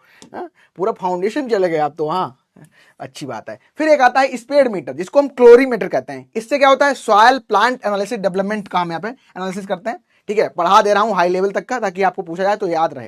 ठीक है, पूछ लेगा SPAD का फुल फॉर्म क्या है, क्या करोगे, सॉयल प्लांट एनालिसिस डेवलपमेंट। क्या है, सॉयल प्लांट एनालिसिस डेवलपमेंट। बोल दो एक बार, soil plant analysis development, soil plant analysis development. ठीक है, चलो, ये क्या है, एक पोर्टेबल डिवाइस होता है जो कि मेजर करता है लीफ में क्लोरोफिल कितना है। ठीक है, क्लोरोफिल कंटेंट कितना है। ये आपका क्लोरोफिल जो कंटेंट है ड्रास्टिकली चेंज भी होता रहता है, तो इसके लिए हम यूज करते हैं। फिर आता है आपका एक ग्रीन सेकर। ठीक है, ग्रीन सेकर ये किसके लिए, तो एक हैंड होल्ड सेंसर होता है जो कि मेजर करता है कि बिगरनेस कितनी है। बिगरनेस मतलब एक बहुत मोटा इंसान है, ठीक है, ये मान चलो कोई पतलू है, और ये एक, ठीक है, ये कोई एक बलशाली योद्धा है। ठीक है, तो बिगरनेस का मतलब होता है कितना ज्यादा आप में पावर है। तो वही ये ग्रीन जो शकर क्या करता है, ये हैंड होल्ड सेंसर होता है जो कि मेजर करता है क्रॉप बिगर कितनी है। ठीक है, बाय डिटेक्टिंग रिफ्लेक्टिंग लाइट। ठीक है, NBDI, ये आपको प्रिसीजन फार्मिंग में पढ़ाऊंगा। NDVI, normal deviation vegetative index इसको कहते हैं। ठीक है, नॉर्मलाइज डेविएशन वेजिटेटिव इंडेक्स कहते हैं। ठीक है, NDVI, तो ये मेजर करता है, और it provide real time data to optimise nitrogen application and improve crop productivity. अभी आपको 2 ही चीज याद रखनी है, एक याद ये रखना है कि इस पैड का पूरा नाम क्या है, सॉइल प्लांट एनालिसिस डेवलपमेंट है।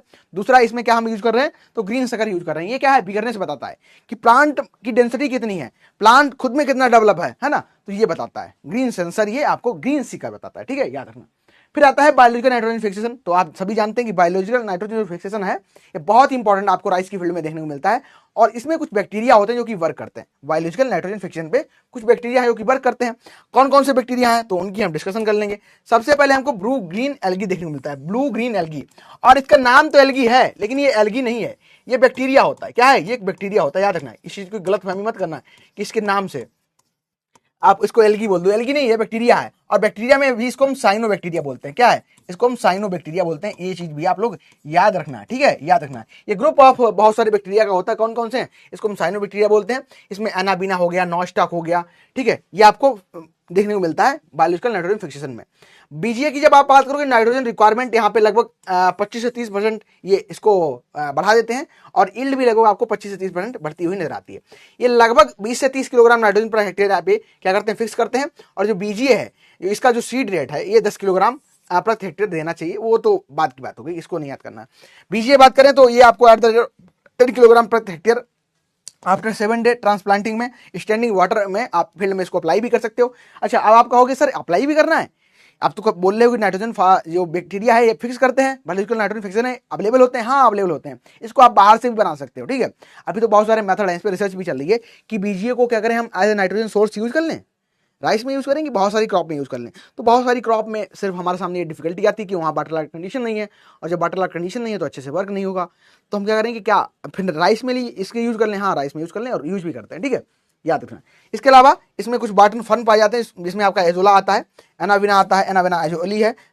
ये सिम्बियोसिस रिलेशन में आपको देखने को मिल जाते हैं राइस की फील्ड में। चलो एक बार फिर से रिवाइज करो इसको। हम बात करें कि इसकी बायोलॉजिकल नाइट्रोजन फिक्सेशन। तो बायोलॉजिकल, आंखें बंद करो। चलो पढ़ो।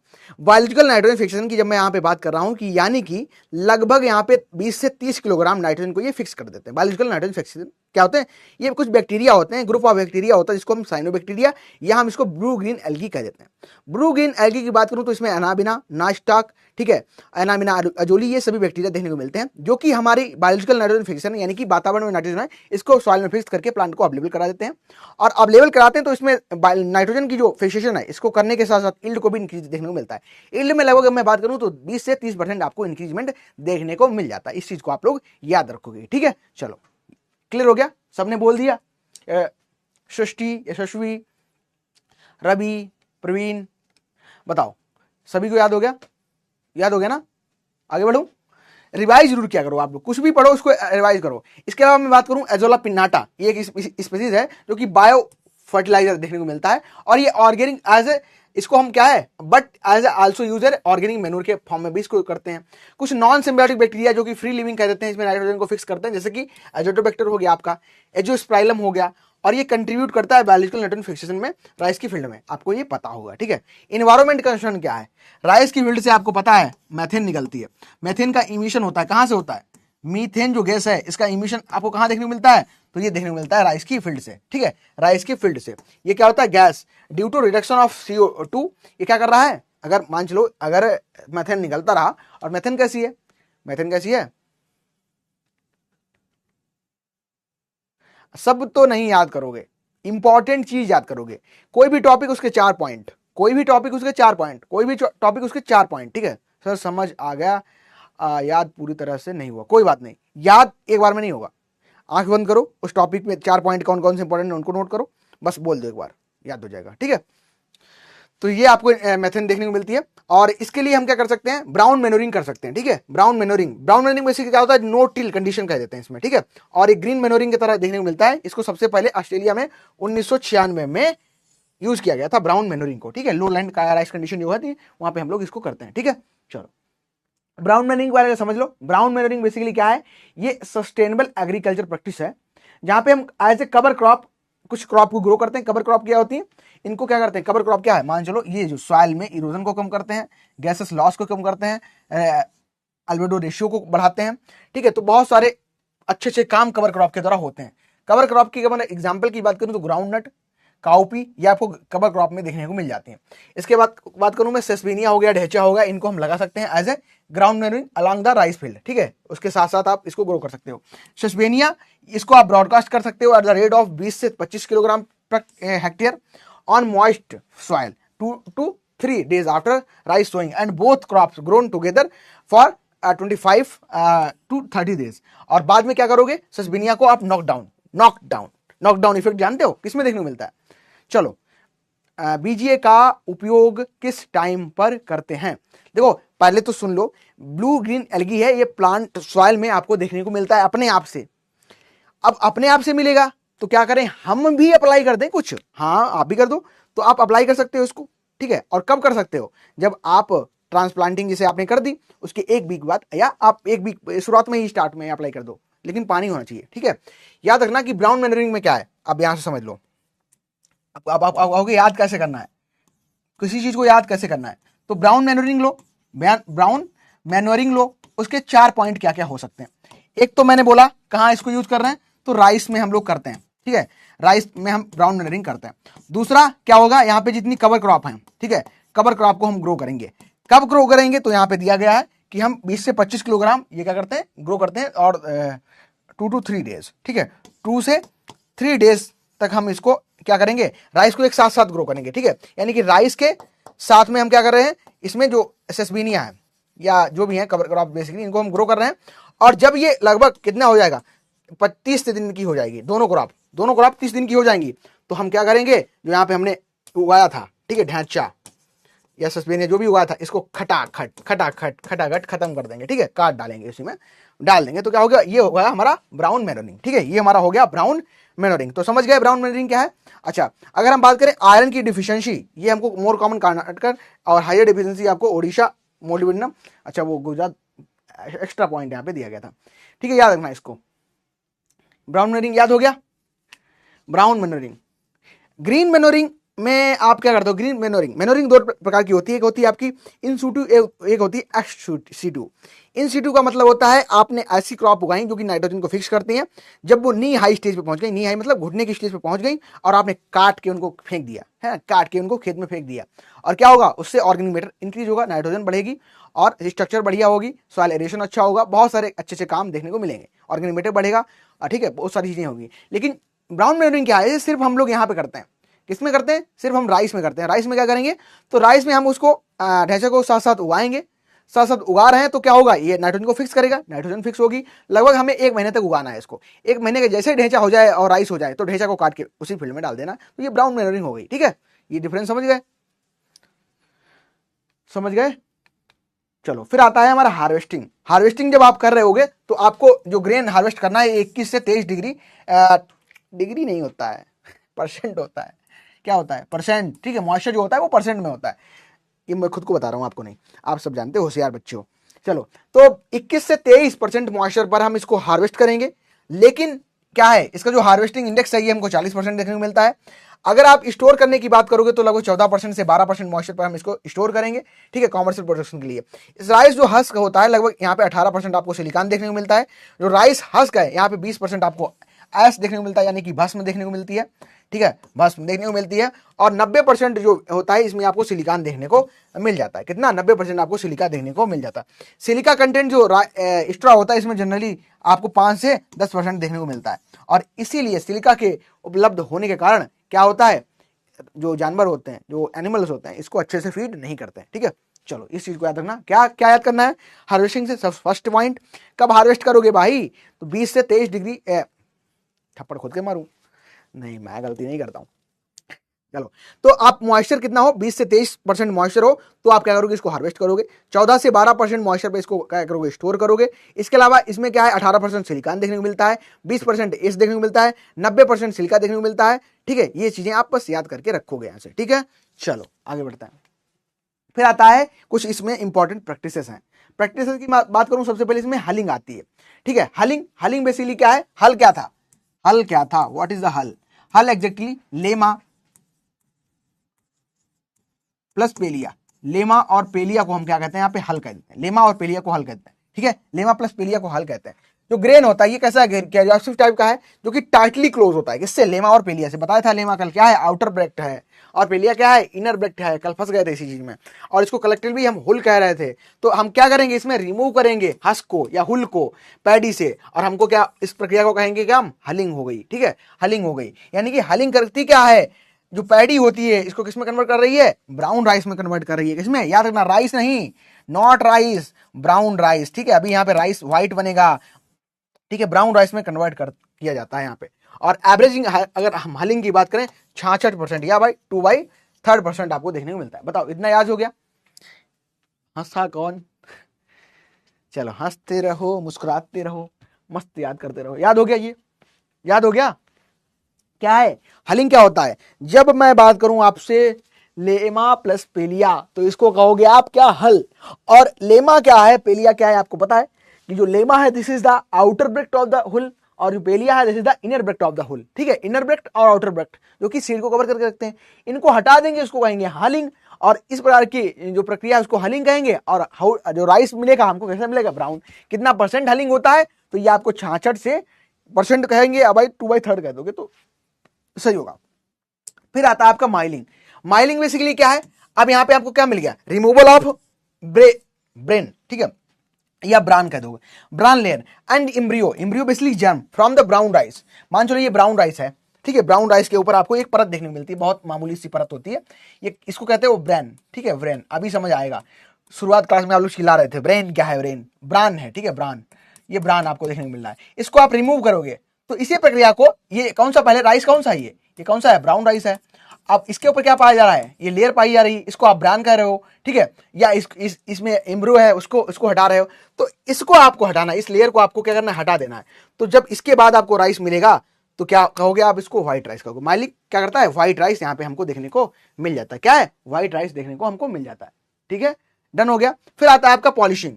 पॉलिशिंग में बेसिकली क्या होता है, यहाँ पे आप क्या करते हैं ताकि और अट्रैक्टिव लगे, है ना, अट्रैक्टिव लगे। और अट्रैक्टिव कैसे लगेगा, जब हम क्या करेंगे, व्हाइट राइस में ग्लॉसी अपीयरेंस देंगे, ग्लॉसी जैसे कि डायमंड चमकता है। अक्षय मोबाइल, बाकी ओम प्रकाश हो इधर, ओम प्रकाश भैया देखो आपकी डिमांड बढ़ रही है मार्केट में, है ना। पॉलिशिंग, पॉलिशिंग बेसिकली क्या है, यहाँ पे जो माइल्ड राइस होता है इसमें ग्लॉसी अपीयरेंस के लिए हम इसमें पॉलिशिंग करते हैं, ठीक है। और ये इंप्रूव करता है स्मूथिंग, स्मूथिंग और रिमूव करता है रिमेनिंग जो ब्रेन रहता है उसको, ठीक है। मान चलो आपने क्या किया, माइलिंग की, माइलिंग किया तो इसमें क्या है, कुछ पोर्शन जो आपका ऊपरी आउटर कवर है जिसको ब्रान कह रहे हैं, ब्रान क्या हुआ, इसको हमने रिमूव कर दिया, हटा दिया। अब क्या होगा, व्हाइट राइस आपको मिल गया, लेकिन इसको और अच्छा बनाना है, और चमके और ग्लॉसी दिखे, तो इसमें जो थोड़ी बहुत परत रह गई है ब्रांड की, इसको भी रिमूव कर दो, तब कहोगे क्या, दिस इज पॉलिशिंग। क्या कहोगे इसको, पॉलिशिंग। हैप्पी गुरु पूर्णिमा। अरे अक्षय, बहुत बहुत गुरु पूर्णिमा की आप सभी को बधाई, है ना। चलो सर, ऑयल भी आता है राइस ब्रेन, हाँ ऑयल बिल्कुल आता है जो कुकिंग में यूज होता है, सही कह रहे हो, बिल्कुल बात अच्छा ही है। चलो फिर बात करते हैं हम, इसमें एक होती है पार बॉइलिंग। पार बॉइलिंग प्रक्रिया में बेसिकली हम क्या करते हैं, पार बॉइलिंग जो प्रक्रिया है यहाँ पे क्या करते हैं, हम हाइड्रोथर्मल ट्रीटमेंट करते हैं। अब मैंने आपको सबसे पहले बताया हुलिंग, ठीक है, मैंने सबसे पहले बताया हुलिंग, फिर मैंने आपको बताया माइलिंग, ठीक है, फिर मैंने बताया माइलिंग, फिर हम यहाँ पे क्या हो रहा है, फिर जो हमारी प्रक्रिया आएगी पार बॉइलिंग, ठीक है, पार बॉइलिंग आएगी। अब यहाँ पे मैं समझना, ध्यान से सुनना, ध्यान सुनना चीज क्या है, जब आपने हुलिंग और माइलिंग के थ्रू क्या किया, जो हुल है और जो ब्रान है दोनों को निकाल डाला यहां से। अब यहां पे ब्रान में आपको विटामिन भी पाई जा रही है, विटामिन पाई जा रही है, और जब सब कुछ यहां से रिमूव हो गया तो जो हुलिंग और लाइमिंग में क्या है, आपको माइलिंग में क्या है, विटामिन की कमी हो गई। अब विटामिन की कमी हो गई तो क्या है, राइस आपके लिए कहीं ना कहीं कह सकते हो कि फायदा क्या, जब कमी हो गई तो खाने से फायदा क्या, तो आप इसी विटामिन को फिर से कंजर्व करने के लिए क्या करोगे, आप क्या करोगे, पार बॉइलिंग करोगे। और पार बॉइलिंग को ही हम क्या कहते हैं, हाइड्रोथर्मल ट्रीटमेंट कहते हैं। क्या, हाइड्रोथर्मल ट्रीटमेंट कहते हैं, हाइड्रोथर्मल ट्रीटमेंट कह देते हैं, याद रखना क्या है, हाइड्रोथर्मल ट्रीटमेंट है जिसको हम सोक करते हैं स्टीम में, ठीक है, भाप में। कैसे करेंगे याद रखना। चलो मान चलो ये आपका ये लो, ठीक है, ठीक है, यहाँ पे ये आपका राइस है, ठीक है, ये आपका राइस देखने को मिल रहा है, ये राइस मिल रहा है, इसको क्या कर रहे हैं, इसके अंदर पानी भरा है, ठीक है, ये पानी भरा है, और इस पे क्या कर रहे हैं हम,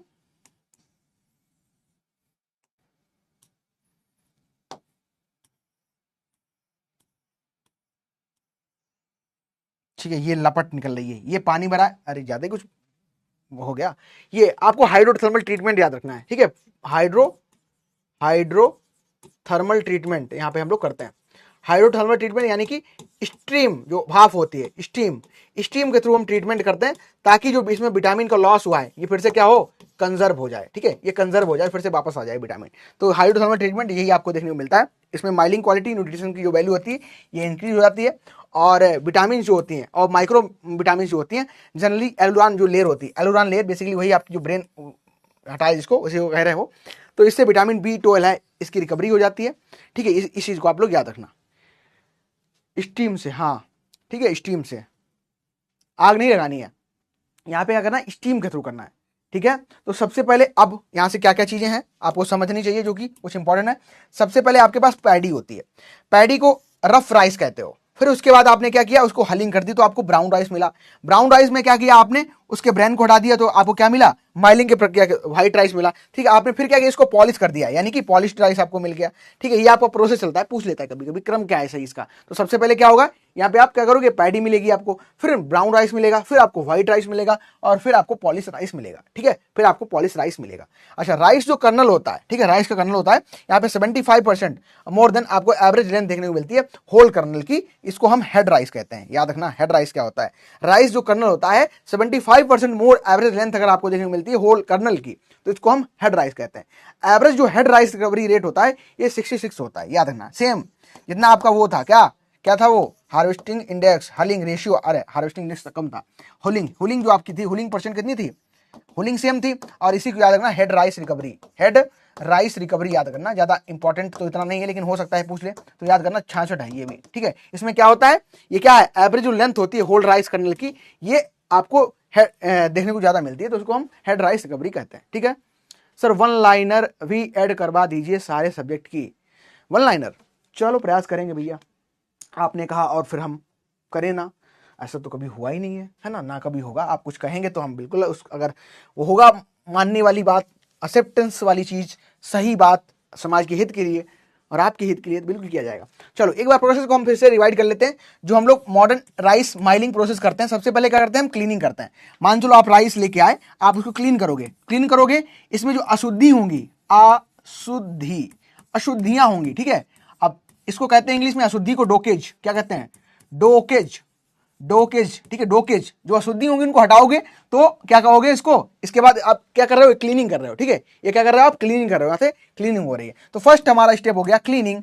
फिर क्या करोगे आप, हलिंग करोगे। जो राइस आपको पैडी है, पैडी को क्या करोगे, इसमें से आप पैडी से क्या करोगे, लेमा और जो लेमा प्लस पेलिया है इसको रिमूव करोगे, तो आपको हुलिंग प्रक्रिया, ये हुलिंग हो गई।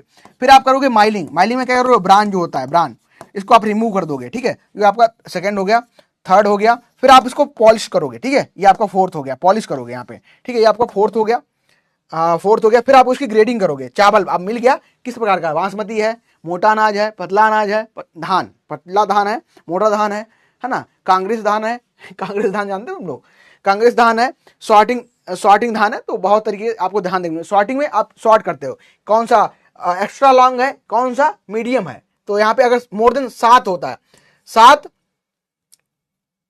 ठीक है, सेंटीमीटर कुछ ज्यादा नहीं हो जाएगा या मैम होगा आई थिंक, ठीक है। इससे अगर ज्यादा आपको देखने को मिलता है तो वो एक्स्ट्रा लॉन्ग बासमती राइस कहलाता है। फिर आप सॉर्टिंग करके इसको फाइनल पैकेज करके और मस्त एंजॉय करते हो घर में। तो ये रहता है। डोकेज न्यू वर्ड है, this is new word, dockage. Seed science में पढ़ा होगा, याद कर रहा हूं कहां पे पढ़ा होगा, इम्प्योरिटी जो परसेंट होता है इसको हम सीड साइंस में पढ़ते थे। बिल्कुल अक्षय ने देखो पकड़ लिया, यही तो, ऐसे ही तो कैच करना है, ठीक है, सही है। न्यू याद कर लो, न्यू अपनी वोकैबुलरी को भी इंप्रूव करो, एग्रीकल्चर वोकैबुलरी, ठीक है, इंप्रूव करो उसको। अच्छा, डोकेज क्या होता है ना, ऐसी बहुत अच्छी बात है। मिल गया आपको पूरा परसेंटेज, सब कुछ आपने देख लिया। कुछ और चीजें हैं जो कि आपको जाननी चाहिए इस लेक्चर से। क्या चीजें हैं, एक तो आपका है न्यू राइस फॉर एशिया, जिसको हम निकरा कहते हैं। क्या कहते हैं इसको, हम निकरा कहते हैं, निरका कहते हैं, ठीक है। न्यू राइस ऑफ इंडिया, वो एशिया कहते हैं। ओराइजा सटाइवा और ओराइजा ग्लेवेरिया को आपस में क्रॉस करके बनाया गया। ये हाई यील्ड पोटेंशियल लगता है। इसको डॉक्टर मोंटी जोन्स ने बनाया था 2004 में। इनको फूड प्राइज भी, वर्ल्ड जो फूड प्राइज है इसके लिए मिला है। आप देख भी सकते हो, ये आपको देखने को मिल रहा है। क्या है ये, निरका है, क्या है, निरका यानी कि न्यू राइस फॉर एशिया है। और ये किसके थ्रू बनाया गया, तो ओराइजा सटाइवा का क्रॉस करा के किसके साथ, ओराइजा ग्लेवेरिया के साथ, तो ये बनाया गया। हाई यील्ड पोटेंशियल देखने को मिलता है, डॉक्टर मोंटी जोन्स ने बनाया था 2004 में। इनको वर्ल्ड फूड प्राइज भी मिला है, ठीक है, वर्ल्ड फूड प्राइज भी मिला है। Cleaning, hulling, milling, polishing, grading, sorting and packaging, बहुत सही आकृति। और कोई है, और कोई बालक, और कोई ऑफिसर, डॉकिस, ठीक है, यशस्वी, डन। तो ये याद रखना, पूछ दिया जाए तो। फिर एक इसमें हम लोग रिकॉम्बिनेंट डीएनए टेक्नोलॉजी अपनाते हैं राइस में। तो उसमें हम ट्रांसजेनिक जो जेनेटिक मॉडिफाइड राइस है उसको बनाने का हम लोग प्रयास कर रहे हैं। इसमें क्रॉसिंग पहले हम कराते हैं डेल्फोडिल से, फिर इर्विनिया इरिडीवोरा से कराते हैं, फिर एग्रोबैक्टीरियम ट्यूबिफेंसिस से कराते हैं, और क्या है, और फिर हम जापोनिका की किसी वैरायटी से हम यहाँ पर क्रॉस करा सकते हैं। तो ये हमारा रिकॉम्बिनेंट डीएनए टेक्नोलॉजी अगर पूछा जाए, कुछ नहीं पूछा जाएगा, रिकॉम्बिनेंट, ठीक है, रिकॉम्बिनेंट डीएनए टेक्नोलॉजी किस क्रॉप में हम लोग यूज करते हैं, तो करेक्ट आंसर इज राइस, ठीक है, राइस करेक्ट आंसर हो जाएगा, इतना याद रखना, ठीक है। ये विटामिन ए जो रिच है और एफी रिच जो वैरायटी बनाई जा रही है, कहीं कहीं आप देखते होंगे इसको मॉडिफाइड वैरायटी कहते हैं, तो उसमें हम प्रयोग कर रहे हैं।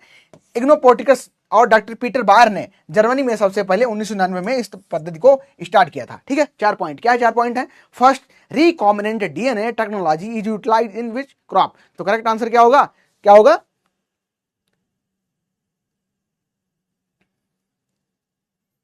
कल बताया था हमने प्रोडक्ट कौन कौन से बनते हैं, ठीक है, कल वाला क्लास देख लेना। तो जो आपका हमारा कह सकते हैं निरका है, ठीक है, उसको हमने समझ लिया। रिकॉम्बिनेंट डीएनए टेक्नोलॉजी यूज की जाती है ट्रांसजेनिक जेनेटिक मॉडिफाइड जो राइस है इसको बनाने में। डेल्फोडिली का क्रॉस कराते हैं, एग्रोबैक्टीरियम कराते हैं, निवोरा का क्रॉस कराते हैं, जापान का फिर बना लेते हैं। विटामिन ए और एफई इससे बढ़ जाती है। इग्नोपोर्टिकस और डॉक्टर पीटर बायर ने 1999 में इसको सबसे पहले स्टार्ट किया गया था जर्मनी में, ठीक है, याद रखना, ये देख रहे हो उस तरीके से। फिर एक और आता है CMS line, cytoplasmic male sterility line और रिस्टोरर लाइन, इनका भी यूज करके हम लोग यहाँ पे क्या है हाइब्रिड बनाते हैं। मैंने बताया था कल 3 लाइन और 2 लाइन सिस्टम भी हाइब्रिड डेवलपमेंट के लिए फॉलो किया था, लेकिन मोस्ट इंपॉर्टेंट है आपका 3 लाइन। अच्छा, ये जो 3 लाइन आप यूज कर रहे हो, बना रहे हो, इसमें 30 से 40% हायर यील्ड आपको देखने को मिलती है, ज्यादा यील्ड देखने को मिलती है, ठीक है। स्लाइट एरोमा जो आपको देखने को मिलेगा, ये लाइन एक हम लोग यूज करते हैं, वो कौन सी लाइन है एरोमा के लिए, IR5802A, मोस्ट इंपॉर्टेंट, ठीक है। ये आप लाइन यूज करते हैं एरोमा के लिए। सीड रेट 15 किलोग्राम होती है, उसकी होती है। चाइना फर्स्ट कंट्री है जो कि हाइब्रिड डेवलप किया, बता दिए थे। इंडिया के हाइब्रिड जो सबसे देखने को मिल रही है आपको, APRH 2 KRH मिल रही है। फर्स्ट हाइब्रिड जो इंडिया की है ये CORH देखने को मिल जाएगी। और वर्ल्ड की फर्स्ट हाइब्रिड की बात करें, PRH10 आपको देखने को मिल जाएगी। इस तरीके से आप याद कर सकते हो सारी चीजें। चलो, तो ये हमारा राइस खत्म होता है। अब किसी का कोई क्वेश्चन, किसी प्रकार का कोई डाउट हो तो फटाफट आप लोग पूछ लो। बताओ कैसा लगा क्लास और कैसी रही सारी चीजें।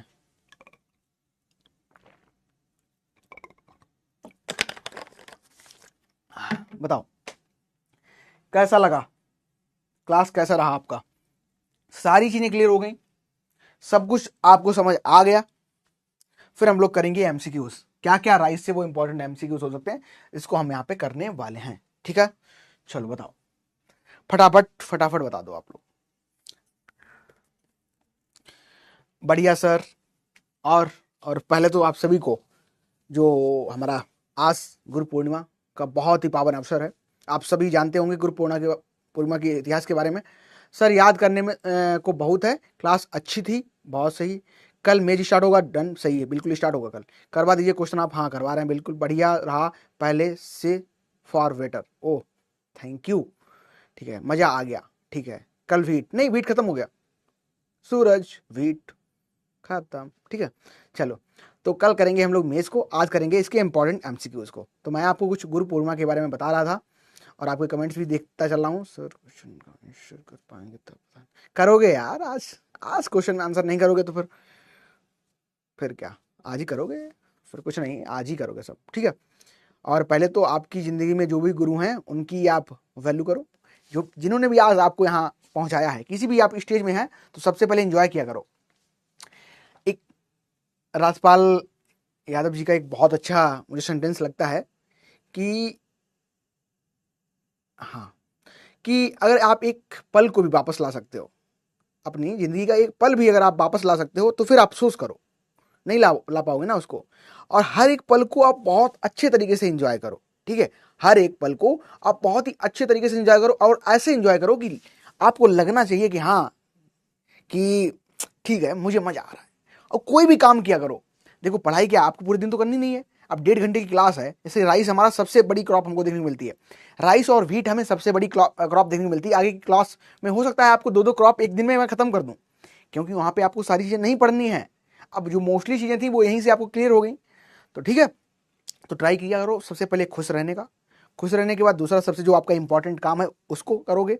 अब खुशी कहाँ से मिलेगी, मैं कहूँ खुश रहो, आप कहो खुश तो रहें सर, सिलेबस तो कवर ही नहीं, खुशी कहाँ से मिलेगी। तो सबसे पहले आपको जो काम आप कर रहे हो, ठीक है, अभी काम क्या है, पढ़ाई, उसको जितने अच्छे तरीके से तुम करोगे उतना ही ज्यादा तुम खुश रहोगे, ठीक है। तो सबसे पहले ट्राई किया करो, जो भी आपको पढ़ाया जा रहा है, जिसकी भी आपकी क्लास चल रही है, जिसकी भी आप प्रिपरेशन कर रहे हो, ठीक है, उसको अच्छे तरीके से करो, उसको 100% डेडिकेशन देके चलो। और कुछ जो इंपॉर्टेंट चीजें हैं आप सभी के लिए, मैं एक यहाँ पे आप इंपॉर्टेंट नोट करना, इस चीज को नोट कर लेना। बहुत ही डार्क रियलिटी है हमारे समाज की, कि जो हम करते हैं उस समय हमारा उस काम पे फोकस नहीं होता है। हम बहुत सारी ऐसी चीज़ें करते हैं जो कि हमें नहीं करनी चाहिए उस समय। अगर आप स्टूडेंट हैं, और कहीं ना कहीं मैं भी आपके ही बीच से हूँ, और आप कुछ भी मुझे बोल सकते हो, ठीक है, जैसा भी आपका सभी का मन है। तो एक जो काम आप अभी कर रहे हो, अभी आपकी प्रायोरिटी है जॉब लेना, तो सिर्फ एक ही काम को करो। और ये इनडायरेक्ट मैं बोल रहा हूँ, आप समझना, बोलूंगा कम समझना ज़्यादा। सिर्फ एक ही काम को करना, सिर्फ एक का काम, मतलब अभी अगर जॉब आप लेने की ट्राई कर रहे हो तो कंपटीशन मार्केट में बहुत ज़्यादा है, बहुत सारे ऐसे लोग हैं जो हो सकता है आपसे बहुत ज़्यादा मेहनत ज़्यादा कर रहे हो।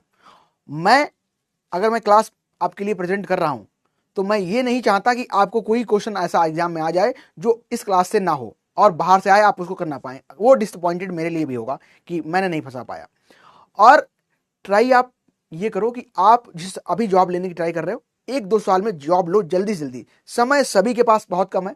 अभी रिपोर्ट एक आई थी, उन्होंने जब मैंने रिपोर्ट को उसको देखा, पढ़ा तो समझा, उसमें मुझे पता, ये चीज़ मुझे राइज हुई कि हमारे पास, हम कहते तो हैं हमारे पास बहुत बहुत समय है, बहुत टाइम है, लेकिन रियलिटी में हमारे पास बहुत टाइम नहीं है, हमारे पास बहुत कम टाइम है। एवरेज अगर हम बात करें इंडिया में लाइफ का, तो 60 67 आपको देखने को मिलती है, इतना ही इंसान जिंदा रह सकता है। और हम कहीं ना कहीं जब पढ़ाई कर रहे हैं तो दिखते होगे आप लोग ही मोस्टली, है ना, पढ़ते ही पढ़ते 30 32 साल के हो जाते हैं लोग, पता नहीं चलता, पीएचडी कर रहे हैं, है ना, और फिर आप जॉब की तलाश कर रहे हैं। तो ट्राई करो कि अभी आप जिस काम को कर रहे हो तो इसको इतना परफेक्शन लाओ उस काम में, उतना अच्छा बन जाओ कि फिर वही काम आपको, अगर आपको जॉब नहीं मिल रही, वो आपका काम का प्रोफेशन बन जाए। पैशन से करो कोई भी काम, पढ़ाई कर रहे हो तो बहुत अच्छे तरीके से करो, ठीक है। और एक इनडायरेक्ट मैसेज आप सभी को मैं देना चाहूंगा, दूसरे काम में किसी प्रकार के इन्वॉल्व नहीं होना है। दूसरा वो काम क्या है, कोई आपसे अगर इस समय इस पढ़ाई के दौरान आपसे कोई कह रहा है चलो मटर गश्ती करते हैं, सीधे ना बोलना सीख जाओ, सीधे ना बोलो, उसको नहीं करना है। अगर आपसे कोई किसी प्रकार से कनेक्ट होना चाहता है, चाहे वो अच्छे हों, चाहे वो लड़के हों, चाहे वो लड़कियां हों, सभी के लिए मेरा इनडायरेक्ट वे में मैसेज है। सीधे तो मैं नहीं बोल सकता, क्योंकि अगर मेरी यही अगर उम्र 60 होती तो मैं सीधे आपको बोल देता, ठीक है, सीधे आपसे बोल देता कि किसी प्रकार की कोई भी एक्स्ट्रा करिकुलम जो एक्टिविटीज़ है, जो एक्स्ट्रा करिकुलम एक्टिविटीज़ अभी समाज में चल रही हैं, आप सभी जानते होंगे, सभी समझदार हो, सभी ऑफिसर बनने वाले हो, तो उन सभी चीज़ों में अभी मत पड़ना। बहुत टाइम इंपॉर्टेंट है, बहुत सारे लोग अच्छे मिलेंगे, बहुत बेटर लोग मिलेंगे, बस आपको थोड़ा अपर उठ के आना है, सीढ़ी आपको चढ़ते चलने जानी है। मैं हमेशा कहता हूं कि आपको अगर हिमालय पर पहुंचना है, हिमालय की चोटी पे खड़ा हो के समाज को आप जब नीचे ऊपर से देखोगे तो आपको पता लगेगा क्या था यहाँ से, और यहाँ से आप ऊपर आए हो। तो जब आप उस जगह पे पहुंच जाना, तब आप सारे काम कर लेना, सारी चीजें सब बढ़िया भी चलेंगी, ठीक है। तो सबसे पहले अपना जो गोल है उसको, डेली टारगेट को अचीव करो। पढ़ाई अभी टारगेट होना चाहिए, पढ़ो उसको, और लो पक्का जॉब, ठीक है। जॉब नहीं मिलेगी इसको टेंशन मत लो, आप आज क्या कर सकते हो, प्रेजेंट में रहना सीखो, फ्यूचर और पास्ट तो भूल जाओ। कल आपके साथ क्या हुआ, क्लास नहीं ली, क्या हुआ नहीं, आज मैं क्या कर पाऊंगा सबसे अच्छा, वो उसका ट्राई करो, ठीक है। अब बताओ, आप लोगों से मैं बात करना चाह रहा हूं, कुछ कोई क्वेश्चन किसी का? सर एक बात सर, एक सेकंड, कोई वापस नहीं ला सकता कितना भी रिच हो, बिल्कुल सही बात है, कितना भी रिच हो, आप कितने पैसे वाले हो भाई, आधी जिंदगी निकल जाती है आकृति, सही बात है। ऊपर से नीतीश गवर्नमेंट ने रिजर्वेशन 35% और लगा दी है। अब सरकार सरकार देखो, सही अगर मैं बात करूं तो कोई सरकार आपको चाहती नहीं कि आप पढ़े लिखे हो। नेता क्यों चाहेगा आप पढ़े लिखे हो भाई? अगर आप पढ़े लिखे हो, आप अगर समझदार हो, तो आप उनकी बात क्यों सुनोगे, है ना। आप, होता है कभी कभी आपने महसूस किया होगा कि जब आपकी एक आपका लेवल बन जाता है, आपकी मेंटल जो कह सकते हैं हेल्थ होती है, इतनी अच्छी हो जाती है, और कोई बकवास बात करता है तो हम उसके पास खड़ा रहना पसंद नहीं करते, अरे यार क्या बेकार की बातें कर रहा है ना। तो हमें नहीं समझ आता कि हम जब उस इंसान को प्रेफर नहीं कर रहे हैं, और क्योंकि आप बहुत सुपीरियर हो, आप सही बताऊं तो आप इतने अच्छे हो, आप सभी की बात कर रहा हूं, चाहे सूरज हो, चाहे अक्षय हो, चाहे आकृति हो, चाहे सृष्टि हो, ठीक है, चाहे यशस्वी हो, सभी बहुत अच्छे हो।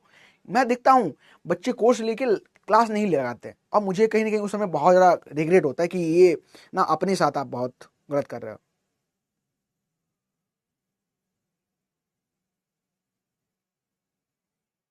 ठीक है। तो ट्राई करो बहुत अच्छा बेटर बनने का। कोई भी हेल्प, किसी प्रकार की हेल्प अगर आपको चाहिए तो मैं हमेशा आपके लिए हूँ, ठीक है। So thank you. ज़्यादा बातें नहीं करेंगे, हम करेंगे फाइनली प्रैक्टिस। पर एक बार रिवाइज करवा देते हैं, पूरा टॉपिक हमने पढ़ा क्या क्या आज, ठीक है, उसको रिवाइज करते हैं, बस जस्ट 2 मिनट दो मेरे को, ठीक है। चलो, हम सबसे डिस्कशन कर रहे थे तो हमने राइस स्टार्ट किया। राइस में सबसे पहले हमने बेउशनिंग पढ़ा। बेउशनिंग क्या होता है, क्रिस क्रॉस प्लॉइंग करते हैं। और सुनो, कभी कभी मैं बहुत फास्ट बोलता हूँ, तो ट्राई करना कि फास्ट क्यों बोलता हूँ। मुझे लगता है टाइम बहुत ज्यादा ही कम है, तुम लोगों से ज्यादा टाइम मुझे कम लगता है, तो मैं फास्ट बोलता हूँ, लेकिन मैं ट्राई करता हूँ धीरे बोलने का प्रयास करूँ, ठीक है। चलो कराते हैं रिवाइजन। बेउशनिंग क्या है, जिस क्रॉस प्लॉइंग करते हैं यहाँ पे, और इसको हम दो नामों से और नाम से जानते हैं। कौन सा? एक तो आपका बासी है, एक आपका विभूषण है। एमपी में इसको बासी कहते हैं, विभूषण इसको ओडिशा में कहते हैं। और इसमें हम क्या करते हैं, किस क्रॉस प्लॉइंग करते हैं, criss cross zig zag condition में प्लॉइंग करते हैं ताकि बीड कम हो जाए। चलो, फिर इसको हम केलुआ और बटिया के नाम से जानते हैं। केलुआ जो होता है हमारा गैप फिलिंग होता है, 7 से 10 दिन के अंदर करते हैं। जो बाटिया होता है उसी सेम डे करते हैं, ठीक है। इसको आप बढ़िया से याद रखते हो, बढ़िया क्या होगा, उसी दिन आप फिल कर दोगे आपको। फर्टिलाइजर आप नाइट्रोजन 120 60 दे सकते हो, 120 60 दे सकते हो। इसके अलावा अगर आप हाइब्रिड की बात करोगे तो उसमें 180 ग्राम नाइट्रोजन देते हो। नाइट्रोजन यूज इफिशिएंसी यहाँ पे 30 से 40 होती है। चलो, ये याद हो गया। आगे बढ़ते हैं। 2 जोन पाए जाते हैं, रिड्यूस्ड ऑक्साइड। ऑक्साइड जोन में ऑक्सीजन मिलेगी और आपको रिड्यूस जोन में ऑक्सीजन नहीं मिलेगी, तो आपको फर्टिलाइजर रिड्यूस जोन में डालने हैं, ठीक है। नाइट्रोजन का लॉस डीनाइट्रिफिकेशन से होता है, वोलेटाइजेशन से होता है और लीचिंग से होता है। नाइट्रोजन यूज इफिशियंसी है आपको 30 से 40% देखने को मिलती है। चलो आगे हम बात करेंगे कि माइक्रोन्यूट्रेंट। खैरा डिजीज होती है जिंक की डिफिशियंसी है और इसमें आपको जिंक सल्फेट डालना चाहिए। इसके अलावा बात करें तो इसमें रेडिश येलो स्ट्रिप देखने को आपको यहाँ पे मिल जाती है। चलो फिर आता है हमारा अगला ब्राउनिंग। आयरन की टॉक्सिसिटी हो जाएगी, आयरन अधिक हो जाएगा तो आपको ब्राउनिंग देखने को मिलेगी। एसिड सल्फेट सॉइल में आपको ये देखने को मिलता है और यहाँ पे कंसंट्रेशन है 300 ppm होनी चाहिए इसकी, इससे ज्यादा होगी तो हो जाएगा टॉक्सिसिटी। अकोची H2S से देखने को मिलती है और ये जापान में सबसे पहले खोजा गया था। कुछ बैक्टीरिया होते हैं वो भी इसको काज करते हैं। रोल ऑफ सिलिकॉन की बात करें तो सिलिकॉन को हम राइस में एसेंशियल न्यूट्रिएंट कह देते हैं और ये क्या करता है, क्यूटिकल लेयर बनाता है, सिलिकॉन क्यूटिकल लेयर, जो कि पेस्ट और डिजीज को लगने नहीं देती है। आगे बात करते हैं। तो अब हम डिस्कशन कर रहे हैं कि नाइट्रोजन की। नाइट्रोजन को पता करना है प्लांट में कितना है, तो उसके लिए हम एलसीसी करेंगे। एलसीसी यानी कि लीफ फ्लोर चार्ट का यूज करेंगे। लीफ फ्लोर चार्ट में 6 स्ट्रिप होती है। फुरवाया ने इसको बनाया था और 25 से 30 किलोग्राम नाइट्रोजन अप्लाई करोगे अगर डिफिशियंसी देखने को मिलती है। फिर आता है स्पेड। स्पेड का पूरा नाम है सॉइल प्लांट एनालिसिस डेवलपमेंट और ग्रीन शक्कर का भी हम लोग यूज करते हैं। ये क्रॉप की बिगरनेस को बताता है कि कितनी क्रॉप बिगर है। नाइट्रोजन फिक्सेशन में, बायोलॉजिकल नाइट्रोजन फिक्सेशन में बीजी हम लोग यूज करते हैं। ब्लू ग्रीन एल्गी इसको कहते हैं। साइनोबैक्टीरिया होते हैं, ग्रुप ऑफ बहुत सारे बैक्टीरिया का देखने को मिलता है, जिसमें एनाविना है, नॉस्टॉक है। लगभग आपको 25 से 30% यील्ड बढ़ाने में योगदान देते हैं। और अगर मैं बात करूं तो इसमें आपका एनाविना एजोली हो गया और ये सिम्बियोसिस में रहता है साथ में, ठीक है, एजोला हो गया। चलो फिर आता है ब्राउन मैनरिंग। ब्राउन मैनरिंग में क्या करते हैं हम, क्रॉप में जो ढेंचा है इसको उगा लेते हैं और उसको लगभग 1 महीने का हो जाने के बाद, यानी कि 25 से 30 दिन के हो जाने के बाद उसी फील्ड में काट देते हैं, तो ब्राउन मैनरिंग आपको देखने को मिल जाती है। फिर आता है हार्वेस्टिंग। हार्वेस्टिंग आप करते हो लगभग 20 से 23% जो मॉइस्चर है उस पर 14% मॉइस्चर पे इसको कंजर्व करके रख लेते हो, घर में स्टोर करते हो। हलिंग में आपको क्या है, लेमा पेरिया को निकाल देते हो। हलिंग के बाद आपको राइस मिलता है, ब्राउन कहते हो उसको, ब्राउन राइस कहते हो। माइलिंग में क्या है, आप ब्रान और एम्ब्रियो को निकाल देते हो और ब्राउन राइस जो होता है ये व्हाइट राइस में कन्वर्ट हो जाता है। पॉलिशिंग में हम क्या करते हैं, यहाँ पे ग्लोसी अपीयरेंस मिले तो उसको हम पॉलिश करते हैं और यहाँ पे आपको ग्लॉसी मिल जाता है, चमकदार मिल जाता है। पावर बॉइलिंग में जो विटामिन लॉस होती है हाइलिंग, माइलिंग और पॉलिशिंग में, तो उसके थ्रू रिकवर कर लेते हैं। विटामिन B12 यहाँ पे रिकवर हो जाती है। अच्छा आगे बढ़ते हैं। तो इस तरीके से आपको देखने को मिलेगा। क्रम जो सही रहेगा, पहले हम क्लीनिंग करेंगे, फिर हम हलिंग करेंगे, फिर हम माइलिंग करेंगे, फिर हम पॉलिशिंग करेंगे, फिर हम ग्रेडिंग करेंगे, फिर सॉर्टिंग करेंगे, फिर फाइनली हम पैकेज कर देंगे। निरका। निरका क्या है, न्यू राइस फॉर एशिया इसको कहते हैं। सटाइबा और ग्लेबरिमा का क्रॉस करा के बनाया गया है।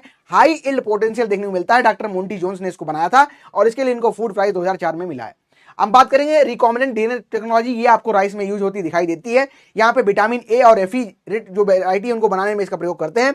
इग्नोपोटिकस डॉक्टर पीटर बायर ने इसको 1999 में जर्मनी में इसको सबसे पहली बार यूज किया था, ठीक है। और इंपॉर्टेंट पॉइंट की बात करें तो इल्ड आपको जो हायर इल्ड देखने को मिलती है 30 से 40%। स्लाइटली जो इल्ड जो एरोमा के लिए हम लोग स्लाइट एरोमा के लिए यूज करते हैं लाइन, वो है IR 58021 और फर्स्ट कंट्री चाइना है जो कि हाइब्रिड डेवलप की है। इंडिया की जो सबसे फर्स्ट हाइब्रिड थी CORS1 थी और वर्ल्ड की हाइब्रिड जो बासमती थी PRS10 थी। तो ये हमारा कुछ इस तरीके से क्लास देखने को मिल जाता है, ठीक है। चलिए डन, समझ गए सारी चीजें। क्वेश्चन कर लें एक दो। चलो समरी हमने आपको डिस्क्राइब कर दी, जो भी चीजें हमने आज तक पढ़ी हैं, अभी तक जो हमने पढ़ा सब कुछ आपको यहाँ पे रिवाइज करवा दिया है।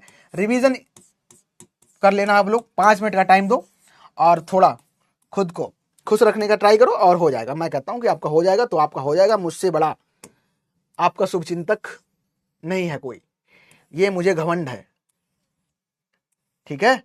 मुस्कुराओ, आप हमारे साथ हो, या मैं मुस्कुराऊं मैं आपके साथ हूं, ठीक है। चलो मैं भी मुस्कुराता हूं क्योंकि मैं आपके साथ हूं, ठीक है। चलो आपकी वजह से मुझे अच्छा लगता है। पहला क्वेश्चन करो, बटिया मीन्स, बटिया का मीन्स क्या है, फटाफट आंसर करने का ट्राई करना, ठीक है। ऑप्शन मैं आपको बना के दे रहा हूं। बटिया, A same day gap filling, ठीक है। B 7 days after gap filling, ठीक है। C criss cross following flowing, या फिर डी ऑप्शन दे दूं मैं, none of these, none of these. चलो पोल आपके सामने अपीयर हो गया होगा, फटाफट बता दो आंसर करेक्ट क्या होगा इसका, बताओ। वाओ आज देखो सही लग रहा है, मुझे अच्छा लग रहा है। कल तो गुस्सा आ गया था।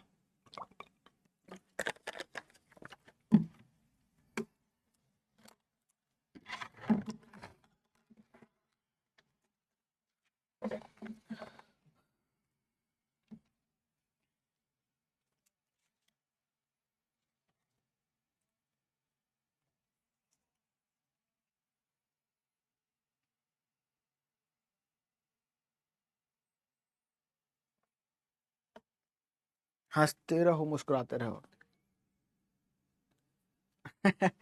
हंसी, बढ़िया बात, अच्छी, थैंक यू थैंक यू, बहुत अच्छा अप्रिशिएशन सभी का है। चलो रिजल्ट, ये देख के मेरा दिल प्रफुल्लित हो जाता है। और प्रफुल्लित से एक सेंटेंस आपको और बता के जाऊंगा मैं, बातें वही करेंगे जो आपके लिए फायदे के लिए हो। एक प्रफुल्ल इसकी वैरायटी भी है, राइस की एक बात वैरायटी है प्रफुल्ल, जो कि कैसी है, लाइट के लिए सेंसिटिव वैरायटी देखने को मिलती है। ठीक है, चलो 100% का सही है, बहुत सही, perfect, good, nice nice officers. चलो ये क्या हो रहा है, बंद हो जाओ भाई, क्या है, ले, अरे बाप रे, अरे क्या हो गया, मैंने कुछ तो गड़बड़ कर दिया यहाँ पे। हाँ हाँ, ठीक है चला गया, मुझे लगा ये चाहता ही नहीं जाना। चलो प्रश्न अगला करो। Browning in rice, brown, BROWNING, browning in rice is due to, option आपके हैं, सिलिकॉन, बी Fe,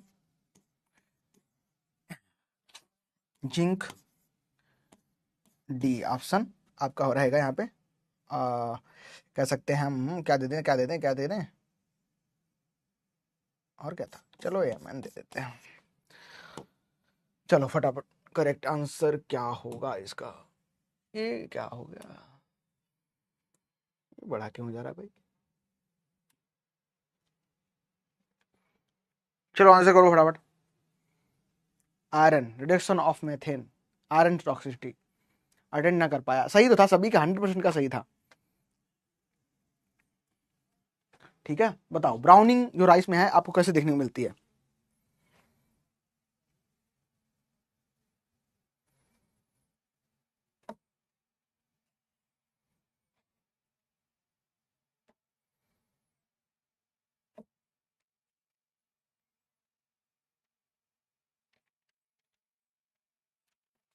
ठीक है, आंसर तो आ गया होगा आई थिंक सभी का, देख लेते हैं एक बार। अब आंसर मैं कैसे देखूं जाके यहाँ पे, हाँ ले, इसको बंद कर देते हैं भाई, परेशान कर दिया इसने तो।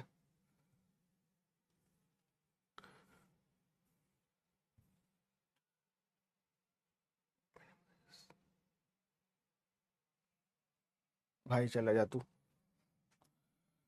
आयरन टॉक्सिसिटी होती क्या होती है, आयरन की टॉक्सिसिटी आपको देखने को मिल जाएगी, आयरन टॉक्सिसिटी से क्या होता है, ये आपको देखने को मिल जाती है। चलो अगला क्वेश्चन एक और करेंगे फिर हम एंड करेंगे क्लास को। प्रश्न है, best pH for rice, option आपके हैं 6.5, 5.5, 7.5, डी ऑप्शन 8.5, लिख दो फटाफट। या फिर टॉक्सिटी, बी होगा, हाँ बी सही था, पता नहीं कि उसको कुछ हो गया है आई थिंक, ये जो हमारा टेक्नोलॉजी है इसको कुछ हो गया है। ठीक है, चलो बताओ, बी ऑप्शन टिक नहीं हुआ अच्छे से, यहां भी टिक नहीं हो रहा है, सेम सेम बट डिफरेंट, है ना, हमारा बड़ा बोर्ड है तो नहीं हो रहा है, आपका छोटा फोन है तो different. 6.5, slightly acidic, what is mean by slightly acidic, 6.5 कैसे सही होगा, ए ऑप्शन, 5.5 सही नहीं होगा, बताओ।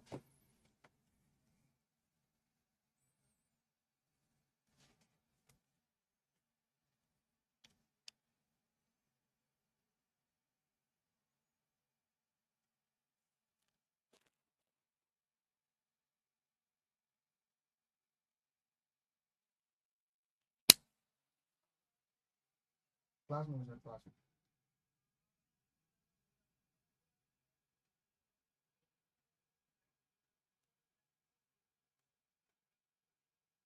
क्लास के बाद आता हूँ, बस 2 मिनट और।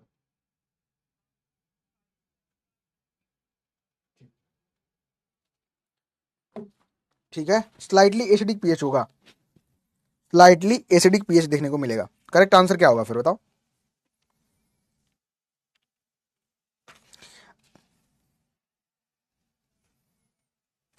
स्लाइटली एसिडिक पीएच, ठीक है, स्लाइटली एसिडिक पीएच। अगर मैं बेस्ट की बात करूं तो आप लोग 6.5 पे जा रहे हो, ठीक है, 6.5 पे जा रहे हो। अगर मैं इसको रेंज में दे दूं आपको 6.5 से 7.5, तब आप क्या करोगे? अच्छा बताओ एक बार। हो सकता नहीं है, सूरज का ही सही है, सूरज का ही सही है। ये अगर बढ़ाओगे तो इस तरीके से ऑप्शन करोगे तुम, ठीक है, ऐसे ही ऑप्शन आपको मिलते भी हैं ऐसे। आप बताओ अच्छा आंसर क्या करोगे? अब बताओ। 8.5 तो होगा नहीं, गलत है। मैंने बोला ना, जिस दिन पढ़ाया था आपको उस दिन मैंने बोला था कि राइस को कैसे चाहिए, स्लाइटली एसिडिक चाहिए, और स्लाइटली एसिडिक जो होगा वो क्या होगा? अब बताओ, अब बताओ, अब what is the correct option? अब कौन सा होगा करेक्ट ऑप्शन? अब हाँ, बी पे जाना, तो बी ही करेक्ट मानना, ठीक है। स्लाइटली एसिडिक में तब ये आएगा, ये तो आपका यहाँ पे चला गया आगे, 7 से आगे बढ़ गया, ठीक है, 7 से आगे बढ़ेगा, तो ये तो गलत हो गया फिर। तो करेक्ट आंसर आप अगर यहाँ पे करोगे तो फिर आप इस तरीके से ऑप्शन टिक करना, क्योंकि कभी कभी इस तरीके से डिफरेंट ऑप्शन आपको मिलेंगे। अगर एक मिलेगा तब आप 5.5 पे जा सकते हो, स्लाइटली एसिडिक यही है। एसिडिक थोड़ा एसिडिक ज्यादा ही हो, मतलब कितनी छू के टक से वापस आया आने वाला है ऑप्शन, लेकिन ये थोड़ा और ज्यादा बढ़ गया, ठीक है। अभी इस केस में आप करेक्ट ऑप्शन बिल्कुल इसको कर सकते हो, ठीक है। चलो, तो बहुत ही शानदार और जानदार तरीके से हमने अपनी क्रॉप को खत्म कर लिया है। अभी सभी के डाउट भी क्लियर हो गए होंगे, समय भी हो गया है, आप जाइए मस्त नैप लीजिए, थोड़ा 10 से 5 मिनट का नैप लीजिए, जो भी आपको करना है अपने काम को करिए, और स्वस्थ रहिए, हेल्थी रहिए, बस मस्त तरीके से पढ़ाई करते रहिए। सभी को बहुत ढेर सारी शुभकामनाएं गुरु पूर्णिमा की। तो अपने गुरुओं को भी याद कीजिए, और आप पहले तो सबसे अच्छे आप सेल्फ केयर करिए, ठीक है। तो अब thank you everyone for joining this night session, thank you.